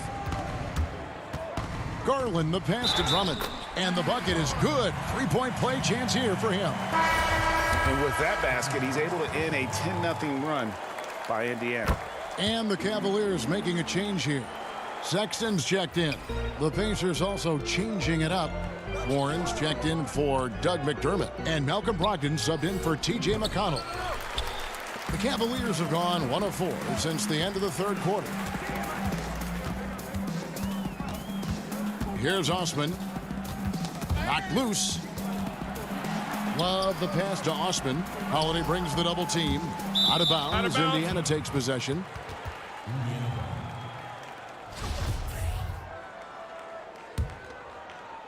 And we're about 3 minutes into the fourth quarter. Brogdon outside.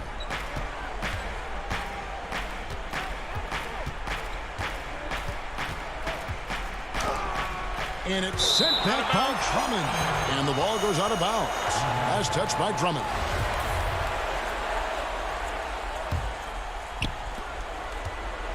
Clock at 6. Here's Oladipo. And that one clearly a foul. Gets the whistle and 2 shots coming up. Coming into the NBA, Victor Oladipo, Greg, drew some comparisons to Dwayne Wade. But it was working out with D-Wade that helped take Victor's game to the next level. Well, listen, anytime you're the second overall pick, which he was back in 2013, stardom is expected. It just took a while. Now he's got to apply that same work ethic to overcoming the knee injury. Here's Osman. And another miss by Cleveland. Boy, he won't miss many from that spot. The defense gets lucky there. Brogdon the pass to Turner. Can't connect from short range.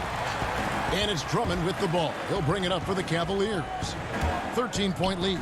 Kicks it out to Love. Off target from outside. And it's Indiana's ball. They're on an 11-3 run right now. And that one's good, Brogdon. And looking a lot better now, but still a long way to go to get back into this one. Yeah, but this run started with tighter execution at both ends, and that'll need to be maintained for them to have a chance to take the lead. Garland dishes to Drummond. The rebound by Turner. The Pacers have gone 5 of 12 from the field entering the fourth quarter. Back to Holiday. Good on the shot, and that shaves the lead to single digits. Well, this is one aspect you'd like to see more of from T.J. Warren. We know he's a great scorer, pretty dime there. The pass to Garland. There's 37 seconds left in the fourth quarter. Offensive rebound. Drummond. Pass to Sexton. Lets it go from deep.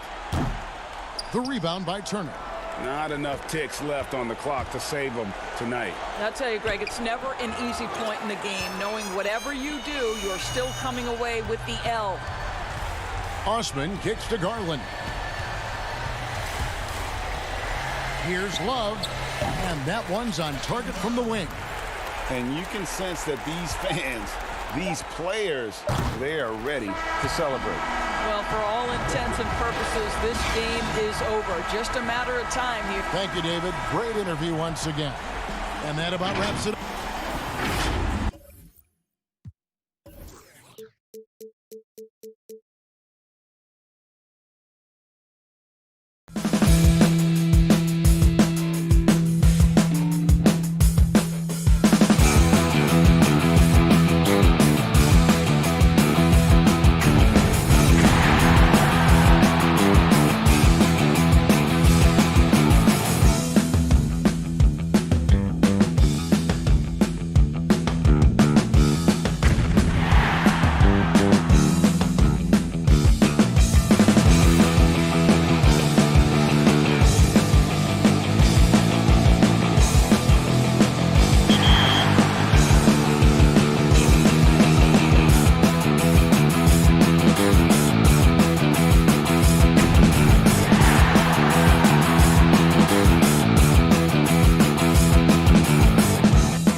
this very special episode of NBA 2K TV. I'm Alexis Morgan. And I'm Chris Manning. Special episode because we have reached number 200. Here's Tatum and Slam. Give me your food.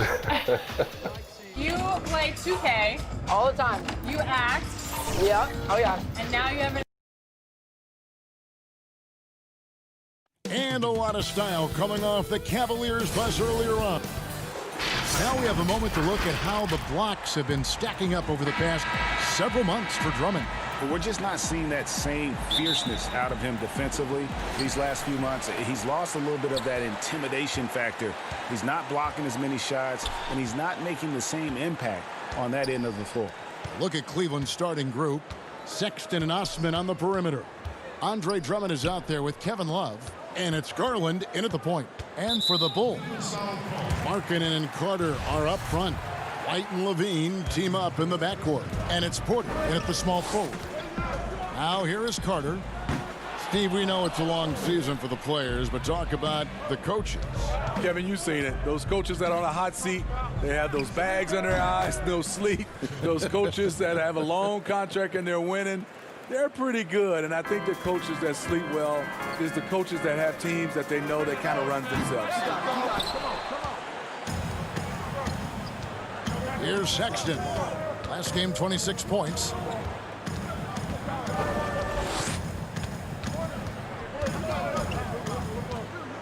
To the inside. It's stolen by Carter. The 11-footer.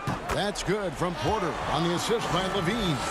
With the defenses trying to take away the three ball, Porter understands that the mid-range area is open to him.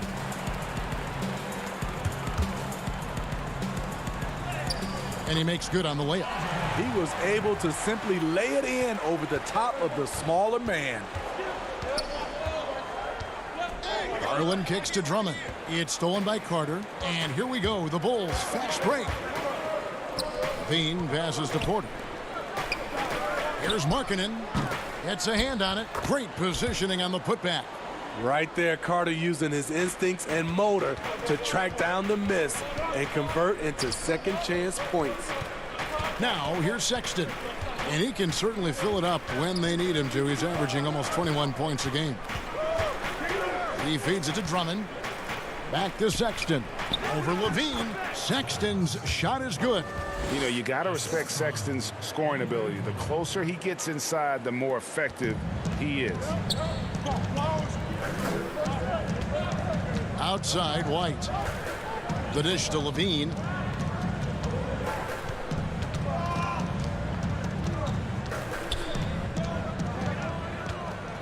Shot from free throw range. Oh, and that one had the right spin on it, and it is good. This is the capability Zach LaVine has. Can score on all three levels. And the defensive impact that Andre Drummond can have on the floor is a major factor. Well, you know that Drummond is going to do the work of three players on the glass, but he's also been a solid rim protector who makes up for his height with great timing and reach. And it's a defensive 3-second violation. Bulls shooting their first free throw of the evening. And on the season, you know, they're hitting about 76%, which is a decent rate. And so he hits the technical free throw. So Chicago going with an almost entirely new group here. Luke Cornett, he's checked in for Wendell Carter. Young comes in for Lauri Markkanen. Saransky's checked in for Otto Porter Jr. And it's done in for White. Chicago making a switch here. Hutchison's checked in. Porter dishes to Thompson. Back to Porter. That's in, coming off the assist from Thompson. A minute 50 left to play in the first. Satoransky, the pass to Young. Here's Hutchison. Pass to Satoransky. Out to the right wing. Just 5 to shoot. Dunn dishes to Young. To the wing on the left, and the shot clock expires. 24-second violation. Let's take a look here at the numbers for Porter. His last 10 games, he's putting up about 12 points a game, 3 assists and 4 rebounds. He's been making the right decisions and letting the game come to him. Solid play all around. He's not trying to take over necessarily. He's just taking what the defense allows and contributing to the cause. That shot missing. And it's Chicago the other way. Last game matched up with the Magic. A tough loss there. Now here's Garland. Dunn covering. Pass to Garland. Here's Porter, and denied. He sends it right off the glass. Jacks up a three, but they'll get another chance. And Thompson kicks to Porter. For the three, Windler's shot is off. Chicago leading by 3. Dunn outside. Satoransky against Porter. Satoransky gets the bucket. Beautiful call that time up the floor. The hard screen frees him up for the bunny. They need a good offensive possession. Yeah, they've gone a long time without a bucket. Now here's Thompson. Now the pass to Windler.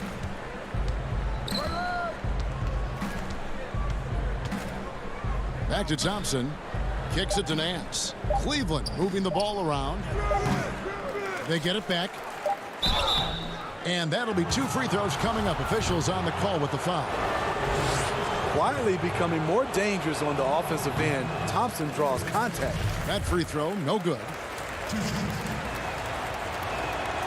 And he can't get the second one to drop either. Coming up empty that time. And we reach the end of the first quarter. Bulls lead by 5. From the United Center in Chicago. Back in a moment. And we return to the second quarter, and Noche Latina specialized jerseys on display. Welcome back, everyone. And taking a look at Chicago's performance here, guys, what have they been doing or not doing? Well, they've been aggressive from the beginning, particularly on the offensive end. And that has helped them build an advantage here, playing with good focus and good energy. Young is out there with Valentine. Then it's Chris Dunn. And it's Harrison in at the shooting guard position. So that's the 5 in the game for Chicago. Kept alive. Doesn't get it to drop for him. The Cavaliers trail by 5. And Porter, here we go. It's hauled in by the Bulls. Oh, you've got to be able to deliver when you get a bunny like that. That's just too easy of a shot to miss. Fournette, and too long on the shot. The defense there got away with a major lapse. Here's Windler. Once again off the mark by Cleveland. And it's Harrison with the ball for the Bulls. They get to take on the Heat at Miami after this one. That'll be just 1 game played away from home for them. Passes it to Dunn. Shot clock at 6. It's good. Dunn's got the lead up to 7 now for Chicago. Every time he sees the ball go through the bottom of the net, Chris Dunn gains more confidence with his shot. Garland the pass to Thompson. And another miss by Cleveland.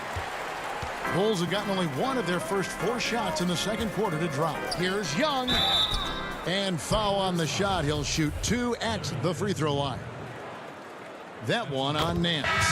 And with the offense getting right to the rim, at least they saved the layup. Well, Smitty, the game is evolving. We know that. New moves and techniques developed. Talk about some that have grown in popularity since the time of your retirement to now. You know, the step back is one, and then also the step back is one. The Euro step, and I think also guys right now being able to launch their bodies into guys. I don't want to say it's a move, but that's how guys are playing. Because you can't hand check, guys are throwing their body into the defender on the move even more. And it's Osman missing. Last game for the Cavaliers, it was a loss to the Bulls in Chicago. Got a piece of it. And so it looks like the Bulls will retain possession here. All right, a chance to check out stats for Thaddeus Young. He's been more than solid over the last month, averaging 13 points per game, over 2.5 steals and 6 rebounds. And you love his anticipation, all those steals. He's always a step ahead, reading plays before they develop. I mean, high-level feel for the game allows him to gamble with a purpose. Does he get burned once in a while? Sure, but not as often as he guesses right. One of the cases where height fails to tell you the whole story. Here's Markkanen. That one's in, his first bucket of the game. He's 1 for 2. Comfortable on the offensive end, Markkanen drawing contact, but maintains his focus. And Drummond throws it down. And wait to finish and cut into that lead a little bit. Yeah, but look at the basket, guys, still shaking. Dunn looking over the floor. Dishes it to Markkanen. That's in, coming off an assist from Dunn. Markkanen's got his second basket of the game. How many 7-footers do you know that will beat you off the dribble running screen and roll? Markkanen is special. Porter kicks to Love. And Cleveland again with the bucket. That's the pass you want. Orchestrating the offense, creating for others. Harrison passes to Dunn. Now here's Markkanen. Pass to Valentine. Offline with his 3.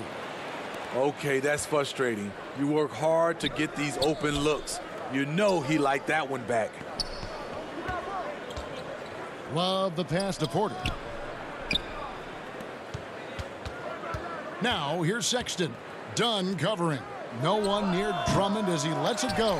They shoot again. Love kicks to Sexton. Drummond trying to get himself free. They grab their own miss. Go straight through the defender for the dunk. Draws the foul. He'll go to the line. It's on Thaddeus Young. And you see the body control of Drummond, undeterred by some physical D, now going to the line for one more. So Chicago ends up going with the new group. I love this. Andre Drummond has gone on record saying he is one of the last true centers in the league. Hard to argue with that statement, given how Drummond has played. White. It's Drummond with the rebound. The Cavaliers trail by 5. Here's Osman. And they get some nice contributions from him on a nightly basis as he averages over 11 points a game. Shooting foul as the whistle blows. He'll shoot 2 free throws. The Cavaliers shooting their 4th and 5th attempts at the free throw line tonight. And on the season, you know, they're hitting about 76%, which is a decent rate. For the Cavaliers, Thompson, he's checked in for Andre Drummond. Nance comes in for Kevin Love. And it's Garland in for Colin Sexton. White, good. White's got his first bucket in this one. Beautiful touch there. Give White these types of looks consistently, and he's going to make you pay. Here's Osman, guarded by Porter. In the corner, Nance with it. Garland with it. He's been quiet so far. Still no points in the game. Thompson dishes to Nance. That's in, coming off the assist from Thompson. Yeah, this league is in good shape when you talk about guys like Nance. The consummate role player does everything. That's all right, David, thank you, and stay with us, folks. We'll be back just after halftime to get the 2K Sports Halftime Show. Hello, basketball. It was a closely contested first quarter for Chicago. They saw their lead grow to a high water mark of 5. That's all for now.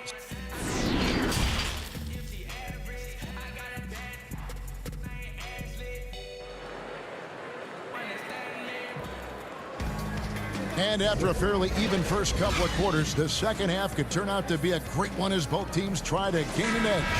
Andre Drummond with a strong contribution so far in this one. And he's been a monster in this game, throwing down some huge dunks. And I wasn't sure the rim would even survive in that first half. And I can't wait to see what he has in store during this second half. Some of those jams were downright absurd. Tipping off the second half, here's John Beilein's 5. Ashman and Love are the forwards. Garland and Sexton man the backcourt. And it's Drummond in at the 5 spot. Back to White.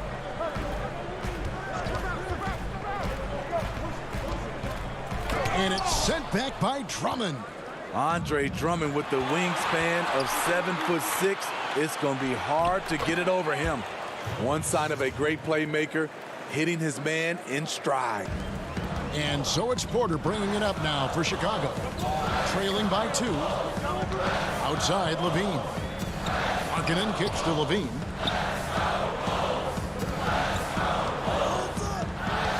Back to Markkanen. And a wide open look for Porter. Gets the three-pointer to fall. Porter's got 7 points in the game. Off the catch, that's when I feel like Porter is most in rhythm with his shot. Pass to Garland.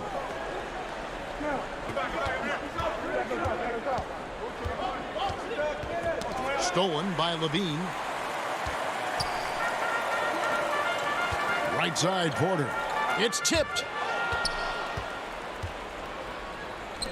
Now, here's Garland. Defense is right there, and that one drops. Garland's got his second bucket tonight. And they're forcing the ball inside, and it's working like a charm. Right the pass to Levine. Into the third we go. 2 minutes in now.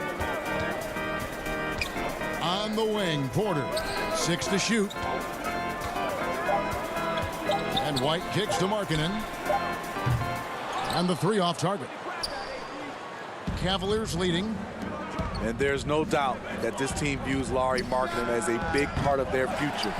Many slept on Markkanen in the draft, but he could be a star. And there's a pattern starting to take shape here.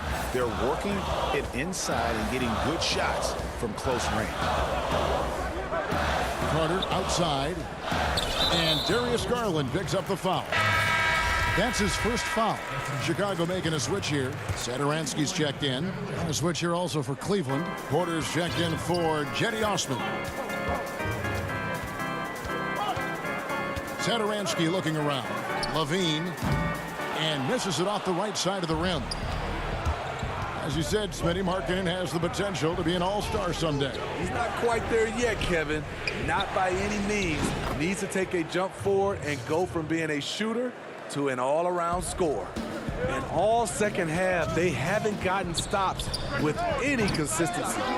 Well, he's going to have some explaining to do on the sideline about why he took that shot. Low percentage chance. If it's not there, give up the rock. Trust your teammates. Sexton with it. Now defended by Levine. And there's the pass to Garland. Cleveland moving it around. Takes it from 10. That one off the back iron and out. That's a good opportunity, but he needs to go up a little stronger, in my opinion. And the shot goes in. Levine's got 5 now. Sometimes when Levine doesn't want to challenge at the rim, he goes to the floater. Garland dishes to Sexton. Inside. And the officials calling for a 3-second violation. And a chance to check out the stats for White. The past month has been surreal. Getting around 24 points per, 4 assists, and 3 rebounds. And I'm not sure he can play any better than he has. I mean, surprising a lot of people with this play here of late. Therein lies the question. Has he reached a new level in his game? Or is this just a hot streak that'll eventually cool down? We'll see. Here's what Chicago's going with right now. Luke Cornett, he's checked in for Carter. Chandler Hutchison comes in for Markkanen. And it's Shaquille Harrison in for White. Excellent play call. And Levine looking very smooth, working off the catch and shoot. Sexton deciding where to go with it. Cleveland keeps it going. A new 14-second shot clock. Porter passes to Thompson. Man's trying to break loose. And Thompson gets it to go in on the assist by Porter. If Thompson's able to develop a mid-range game, watch out. Levine for 3. It doesn't go for him. Cavaliers go the other way with it. And they haven't been able to turn it into a big lead, but their rebounding advantage is starting to add up. Bulls trail by 4. Here's Hutchison. A three-pointer, no good. 15 seconds left here in the third quarter. Nance passes to Windler. Up and in on the layup. Windler's got the lead up to 6 now for Cleveland. They didn't have much of a problem getting the ball into the post that time. Here's Hutchison. And he was able to put it up in time, but doesn't fall. And so it's the Cleveland Cavaliers with their lead standing at 6 points here at the end of the quarter. They're pounding the ball inside, and that's where they've gotten their best production tonight. And we'll be right back after this. And now let's go back to a play from earlier as we show you our State Farm assist of the game. And I'm glad this was the pick because I love this pass. Such a great dish. That's what I call court vision. Yeah, you also have the location of the pass. Puts it right where it needs to be, where his man can do something with it. We've reached the fourth quarter, and what has been a very competitive game should be an exciting finish. A moment now to reset the lineups. Back to us by Gatorade, all fueled up here for the fourth quarter. So the Bulls 5 right now. They've got Thomas Satoransky. Also, Valentine out there. And it's Cornette in at the 5. Windler, the pass to Thompson. He kicks it to Sexton. Cleveland needs to get a shot off here. The putback, it's good on the putback. The unbelievable effort. Thompson, a dedicated warrior on the offensive glass. Bulls trail by 5. Here's Satoransky, and the Bulls another 3. The defenders need to recognize the importance of staying on him as we get into crunch time. Now, here's Sexton. Satoransky covering. Stolen by Thompson.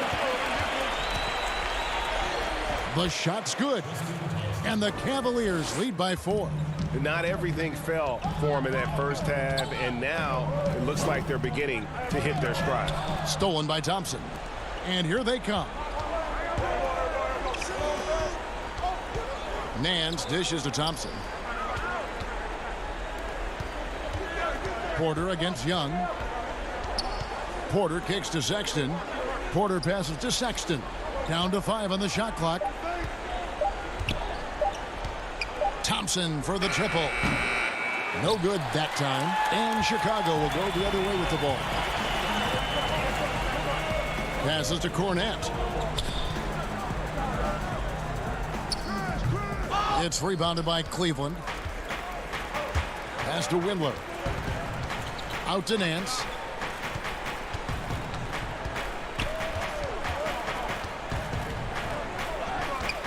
Knocks it loose. Young with the steal. Here's Hutchison, and that one is stuffed right through. That's a stomach punch, guys. Turn it over and give him a free run to the bucket. Oh, you're so right. No question who has the momentum now. But the truth is, those type of plays are going to happen. You just have to regroup mentally and get back to work. Oh, just solid on the one-handed slam. And guys, when it's a tight ball game like this, he's the guy they want with the ball. Good on that shot, and with that, the Cavalier lead is cut down now to just 2 on the basket from Satoransky. Here's Nance, and the jam by Larry Nance. And there's the patience you want to see from Sexton. Eyes up and find the open man. Uses the glass to finish the layup. Valentine's got his first points of the game. I love it. Beautiful job getting to the rim, making a play. Here's Sexton, and he could not get that one to go. Out of contact, and he'll go to the line for 2. And here we go. A coach's challenge has been initiated. We have to now review the personal foul in question. And this is the time now where the officials can review in closer detail what constituted the original personal foul. Getting a different angle can sometimes make it a lot easier to determine. Greg, indeed, and the one thing with replay review is that when you see the slow motion replays, you really get a new appreciation for just the immense speed at which these players are moving and how fast the action really is and how hard it can be sometimes, you know, Greg, to make the right call. And so the word is in. They've decided that the call stands as it was made on the floor. And, you know, even if a coach still feels this wasn't the right call, you got to acknowledge the effort being put in to reviewing it. The double checking, and the game continues on. Okay, well, let's check in with David Aldridge, who's reporting from the sideline. Hey, Kevin, during that last break, I heard Jim Boylan talking with his team. He knows this has been a hard-fought game, and he wanted his guys to just sit down and catch their breath. He said, look, we're right in the game, guys. Let's make a little push here. Let's come out with some bite. Kevin? Thank you, David. And that tacks another big point onto the league. Great N1 play showing us now a little bit of that killer instinct. Outside Markkanen. Outside Levine. Back to Markkanen. On the wing, Levine. The tray. The Cavaliers pull it in. Low percentage shot from long range. Terrible decision, especially when you still have a chance to win this. Pass to Garland.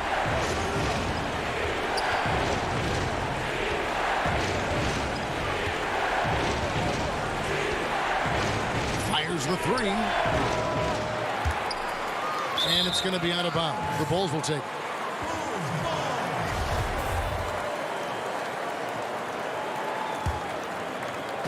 And here's White. He'll bring it up for the Chicago Bulls. 6-point game. Back to Levine. From deep. And again, Chicago. No good. And that's a foul called on Lauri Markkanen. That's his first foul of the game, and the bonus will go to the free throw line. He drops the first one, and that makes it a 7-point lead. Kevin Love was a star at a young age, but he was traded. But he's made the most of it. He's an NBA champion right now. Here's Levine. Again, Levine missing. And they can just dribble the ball until the buzzer. Yeah, they got to be happy with the outcome. Love kicks to Drummond. Once again off the mark by Cleveland.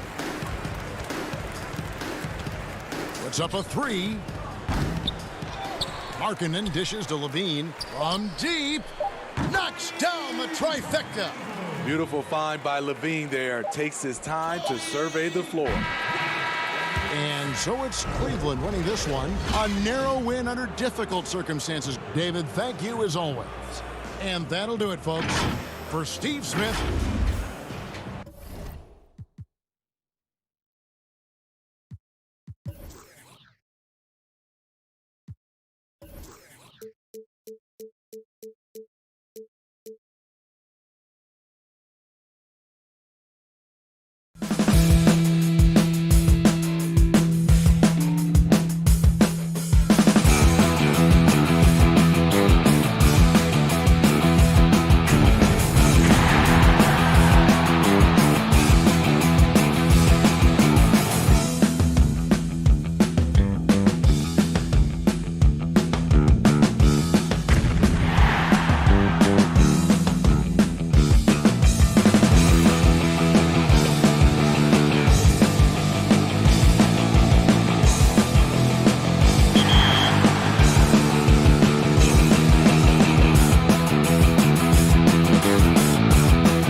where do I start? Where do I get my rhythm? Where do I get my groove? I always start off with a bounce. You just start with a bounce, and then you see. I'm part of the baddest game, most successful game in the world. I went to Portugal this year, and the young tour guide goes, "It's Doris Burke from 2K." It wasn't Doris Burke, the announcer.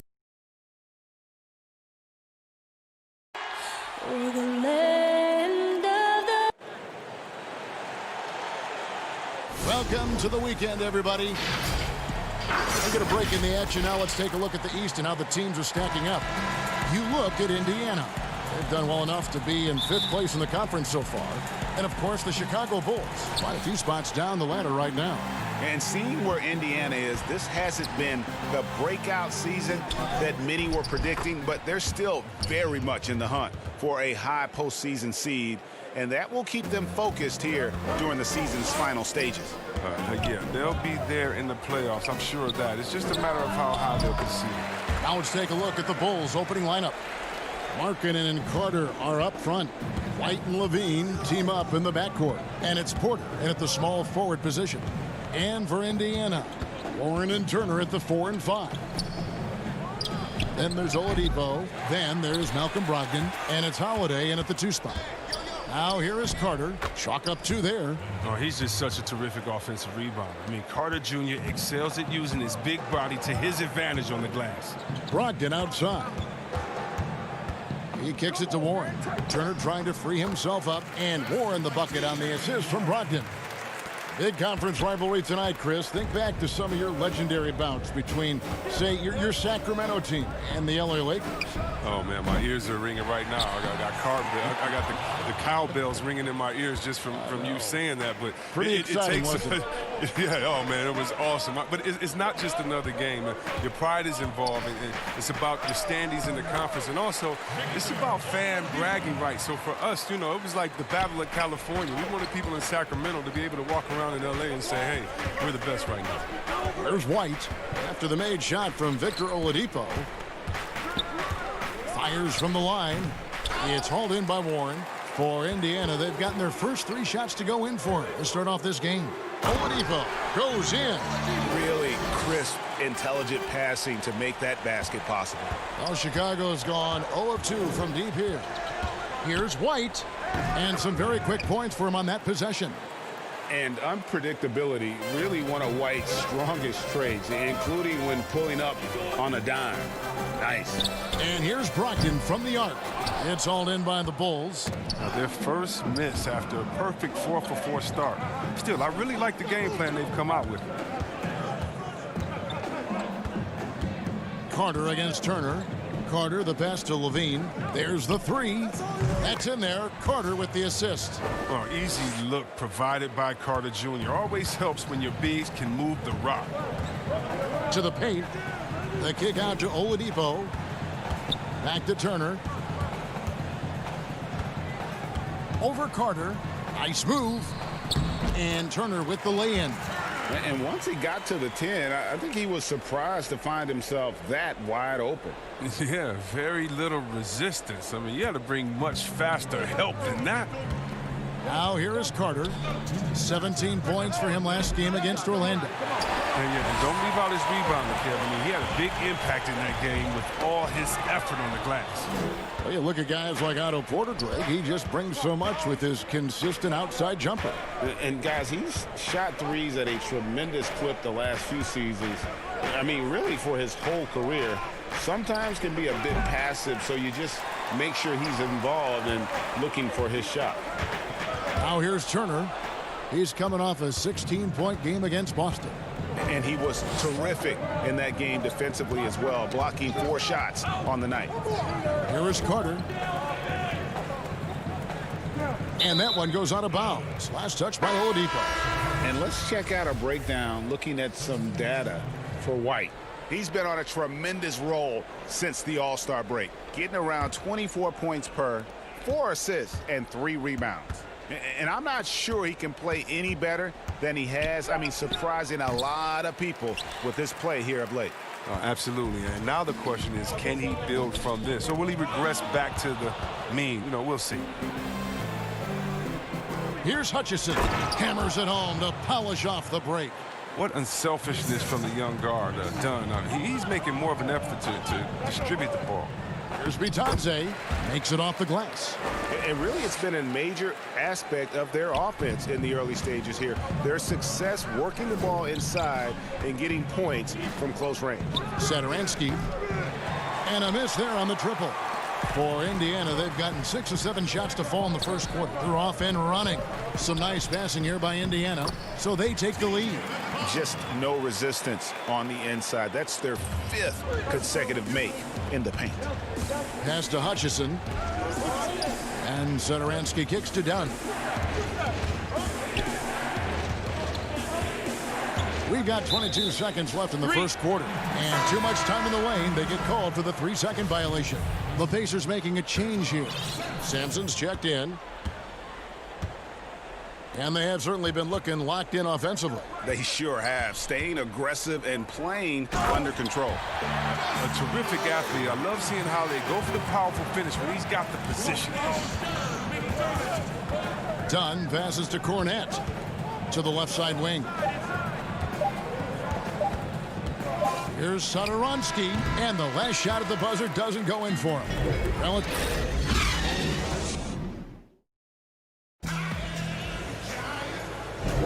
And it's been a pretty even game here after 1 quarter of play. Let's quickly break down the game we've seen from the Pacers so far, guys. Well, in that first quarter, they were intent on just pounding the ball down low. Old school approach. I mean, if you have a favorable matchup inside, just keep pounding it in there. They've got McDermott, and it's McConnell in at the 1. That's the Pacers' 5.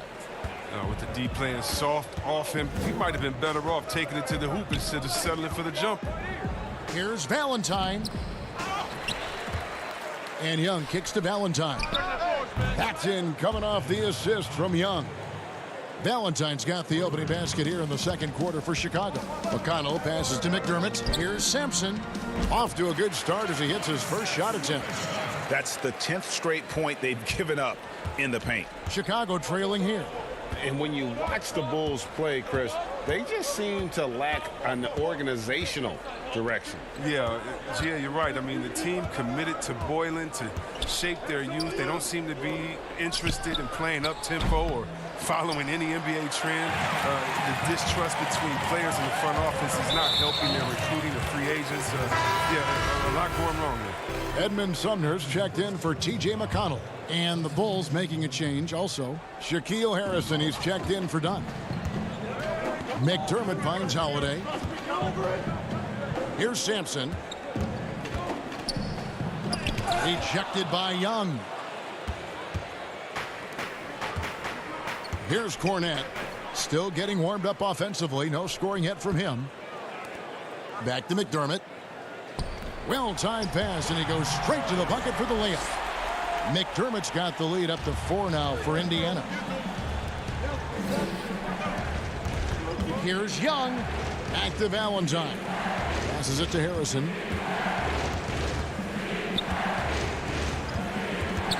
"14 feet away. Up again. Young on the follow." I love his work ethic, not to mention his hands. You need both to convert those tip-ins. Here's Bitadze. Oh, and that one, no question, powered it down. Oh, just solid on the one-handed slam. And guys, when it's a tight ball game like this, he's the guy they want with the ball. Here's Harrison. He averages about 5 points a game. Out to the right wing. And here's Valentine for 3. Another miss for him. Now shooting 1 for 4 from the floor. The defense has done a good job of forcing him into tough shots this quarter. Tries again, and it's finished off inside by McDermott.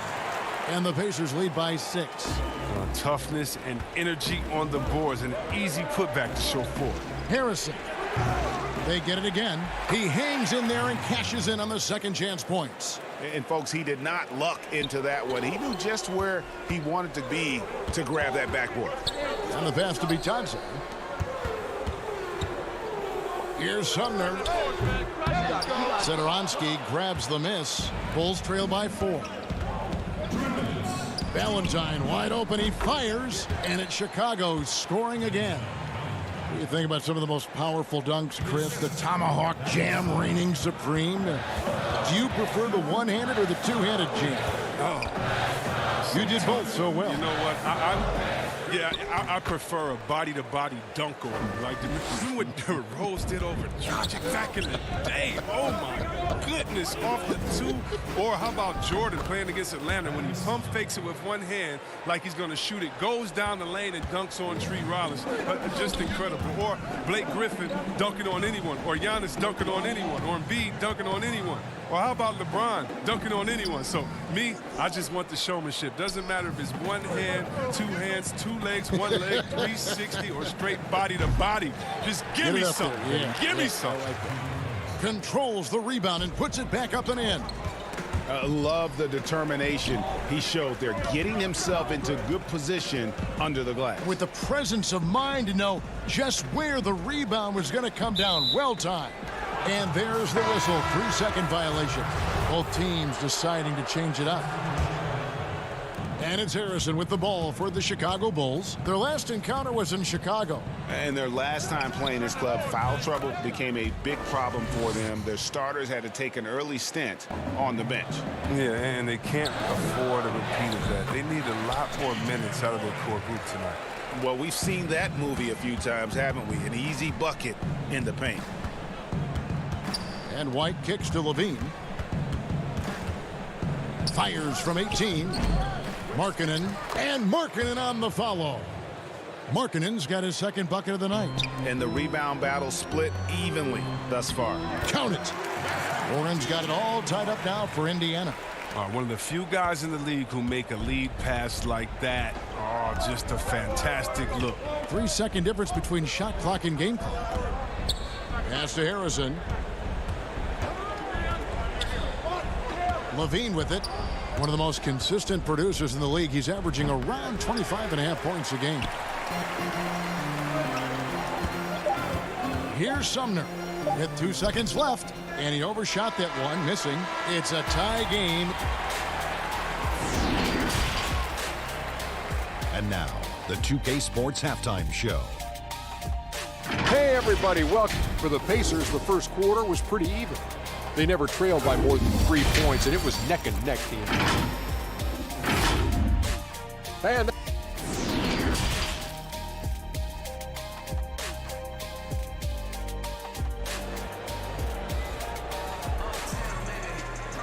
And if you're just joining us, we've played through the first half in a game that's been fairly even so far. We've seen T.J. Warren really having a great game. He's done a fantastic job of finding open space to operate within the first few quarters. Yeah, the offense looks crisp, and guys are hitting their shots. Taking a look at the Bulls, Porter and Markkanen, the duo at forward. White and Levine team up in the backcourt, and it's Carter in at the center. Now, here's Oladipo. Turner dishes to Holiday. White against Brogdon. It's not going to go for him. And the Bulls going the other way now. When this game is done, they'll be off to Miami to take on the Heat. That'll be the third game of this 3-game road trip. Victor Oladipo grabs the miss. Holiday, the pass to Warren. Yes, and it's Holiday with the assist that time. That's now 8 points for T.J. Warren. It's a great move, and he catches the defense completely off guard. You'd like to see a little more energy coming out of halftime on the defensive end. And the 3 ball is good. A decent threat from downtown. You got to see Levine nailing this shot more and more. Well, Zach LaVine possesses a speed, Chris, and a burst that makes him a very tough matchup. Yeah, and he has a great first step. I mean, when he's trying to beat a defender off the bounce, you can't let him get an edge to the hoop. He'll flush it on your head 9 times out of 10. Again, LaVine missing. It's still early, but a 1-for-4 start to the half, that's a bad sign if you ask me. If they've got a can't-miss play, now's the time to break the glass and pull it out. And I've been impressed with the unselfishness, but also getting guys the ball where they can do something with it. Yeah, he's just not getting the ball up. He's passing with a purpose, and it's leading to scores. And how about the perseverance offensively? I mean, following up the missed shot, and that results in second and third opportunities. Outside Holiday. And the basket is good, and he's got a chance here for one more at the line. And the crisp passing has opened things up for them offensively. T.J. McConnell, he's checked in for Indiana. Then for the Bulls, Chandler Hutchison. He's checked in for Carter, and it's done in for White. And we're just about 2 minutes into the second half now. Levine kicks to Dunn. Off the mark there with the three-point shot. Pacers leading by 4. Here's Holiday. And the Pacers can't get it to go. Chicago's gone 1 of 2 from beyond the arc since coming out of the break. Hutchison passes to Levine. And a wide open look for Porter. Chicago with a new 14. Markkanen down low. He's covered by Warren. Good. Levine's got 5 points now this quarter. With the swift release and a strong ability to create separation, Levine is a beast on the perimeter. And it's Oladipo that time on the assist by McConnell. And the Pacers lead by 4. They should continue to get the ball inside. The defense struggling to contain them. Levine wide open. Hits it from three-point range. Levine's got 2 now from beyond the arc in the third for the Bulls. Outside Holiday. Indiana moving it around. Here's McConnell. That misses off the backboard. And they haven't been able to turn it into a big lead, but their rebounding advantage is starting to add up. Little under 2.5 minutes off the clock now here in the third. Dunn's shot's good. Yeah, that's too good a look to give them from behind the arc. It's blocked.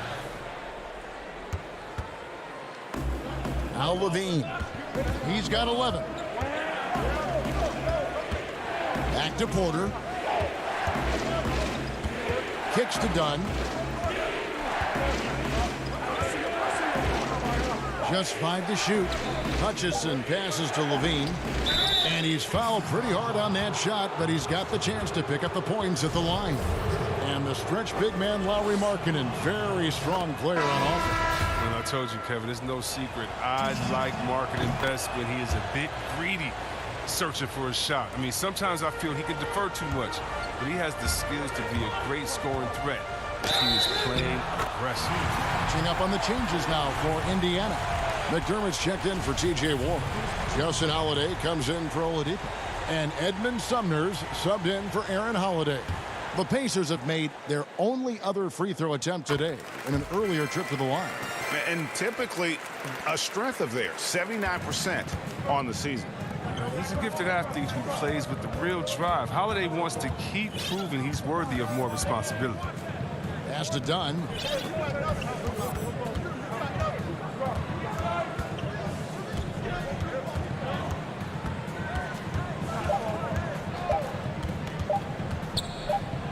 And he sinks that one, hitting the back of the rim on the way in. Dunn's got 5. Love how Dunn keeps his composure when the pressure is on. Just not rushing anything. Draining the last second shot and just devastating the D. Sumner, and he could not get that one to go. A lot of contact, and he'll go to the line for 2. Chris Dunn picks one up. Indiana shooting their 3rd and 4th free throw attempts of the game. No good on that one. 2 shots. He hits the second from the line. There's 18 seconds left in the third quarter. And here's White. He's been a reliable scorer for him as he's averaging up over 13 points a game.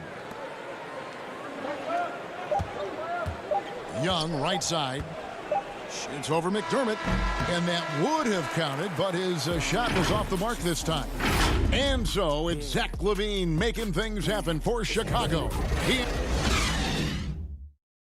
Head coach Nate McMillan is mic'd up along the sidelines. We're good, right here. Come on. Well, what a terrific game it's been so far, with this fourth quarter sure to bring more pressure-packed basketball. We've got Malcolm Brogdon and it's Sampson in at the 3, the small forward. That's the Pacers 5. Here's Hutchison. from 11 feet away. Off the left rim and out. Here's Sampson, guarded by Porter. Sampson's shot, good. Sampson's got the game tied up here for the Pacers. And that bucket adds to what has been a big difference in points in the paint between the two teams. And they're getting their points now almost exclusively from the triple. 4 of their last 5 makes are from beyond the arc. Here's Holiday, following the three-point basket by Chicago. And Thomas Satoransky gets the whistle that time. That's his first foul. The Pacers making a change here. Turner's checked in. McDermott can't get it to go. The Bulls leading by 3. Over in the corner, White. Lets it go with the 3. It's rebounded by Indiana. He's done a lot of the little things to help put them in front. I mean, but his offense has not been there for him tonight. And so it's Porter bringing it up now for the Chicago Bulls. Back to Carter. Satoransky against Brogdon. And Satoransky kicks to White. Back to Satoransky. From deep three-point range. And it's White missing. Really tough night for him offensively. I mean, I wonder what the score would be if he wasn't so cold from the field. A strong D on the perimeter. That's how you got to play him. Now here's Porter. Passes it to Satoransky. And the Bulls with another miss. Pacers trail by 3. They could use a big shot here to get this offense going. Too many empty possessions. Right now, they need a basket. Here's Bitadze. And he makes that one. Vital basket there. This is just the time and really just the situation when he looks to take over.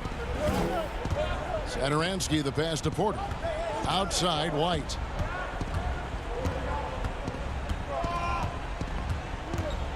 And there's the pass to Satoransky. Goes up to the stripe. A rebound by Bitadze. Bitadze's got 4 rebounds now tonight. Offensive rebound. And the whistle blows as the basket counts. And a 3-point play chance right here. One free throw coming up. And really at this stage of the game, to get those kinds of offensive rebounds for putbacks, you almost feel like it's a 4-point swing. Oh, yeah, that is a huge play. It looked like they had to stop until he came to the rescue. Warren's checked in for the Pacers. Victor Oladipo comes in for McDermott. Chicago also making some changes. Markkanen comes in for Chandler Hutchison. And Zach LaVine subbed in for Satoransky. Now here's LaVine. The dish to White. Kept alive. And this is the effort you want to see out of your guys, win or lose. Yeah, you just want to keep fighting, you do your best, and you live with the results. Here's Warren. Outside Holiday. Back to Oladipo. Fires the 3. The shot misses. And the Bulls going the other way now. LaVine passes to Markkanen. That's good, and it's LaVine with the assist. And that's now 10 points for Lauri Markkanen. This is why they go to Markkanen here, because he welcomes the chance to take big-time shots. Here's Warren, and he gets the whistle. 2 free throws coming up. I mean, even from over here, you can see that one pretty clearly. And no good as the first free throw missing for him. We'll see if he can nail the second. That's good, going 1 of 2 from the line, and that narrows the gap to 1. The Bulls have gotten only 3 of their 9 field goal attempts to go down since the end of the third. Pretty cold down the stretch. Porter passes to LaVine.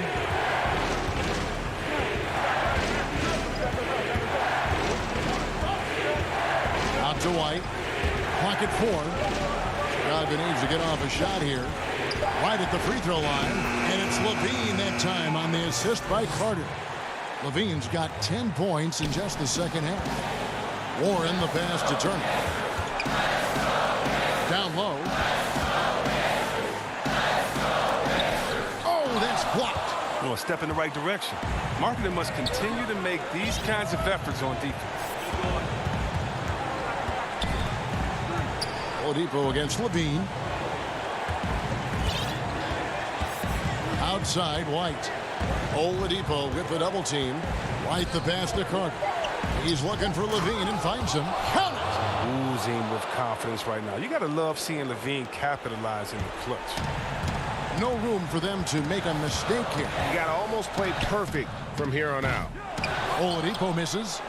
And maybe he thinks he has that type of range, but I'm not sure who'd agree with him. Yeah, not everyone has Steph Curry shooting ability. I'd be surprised.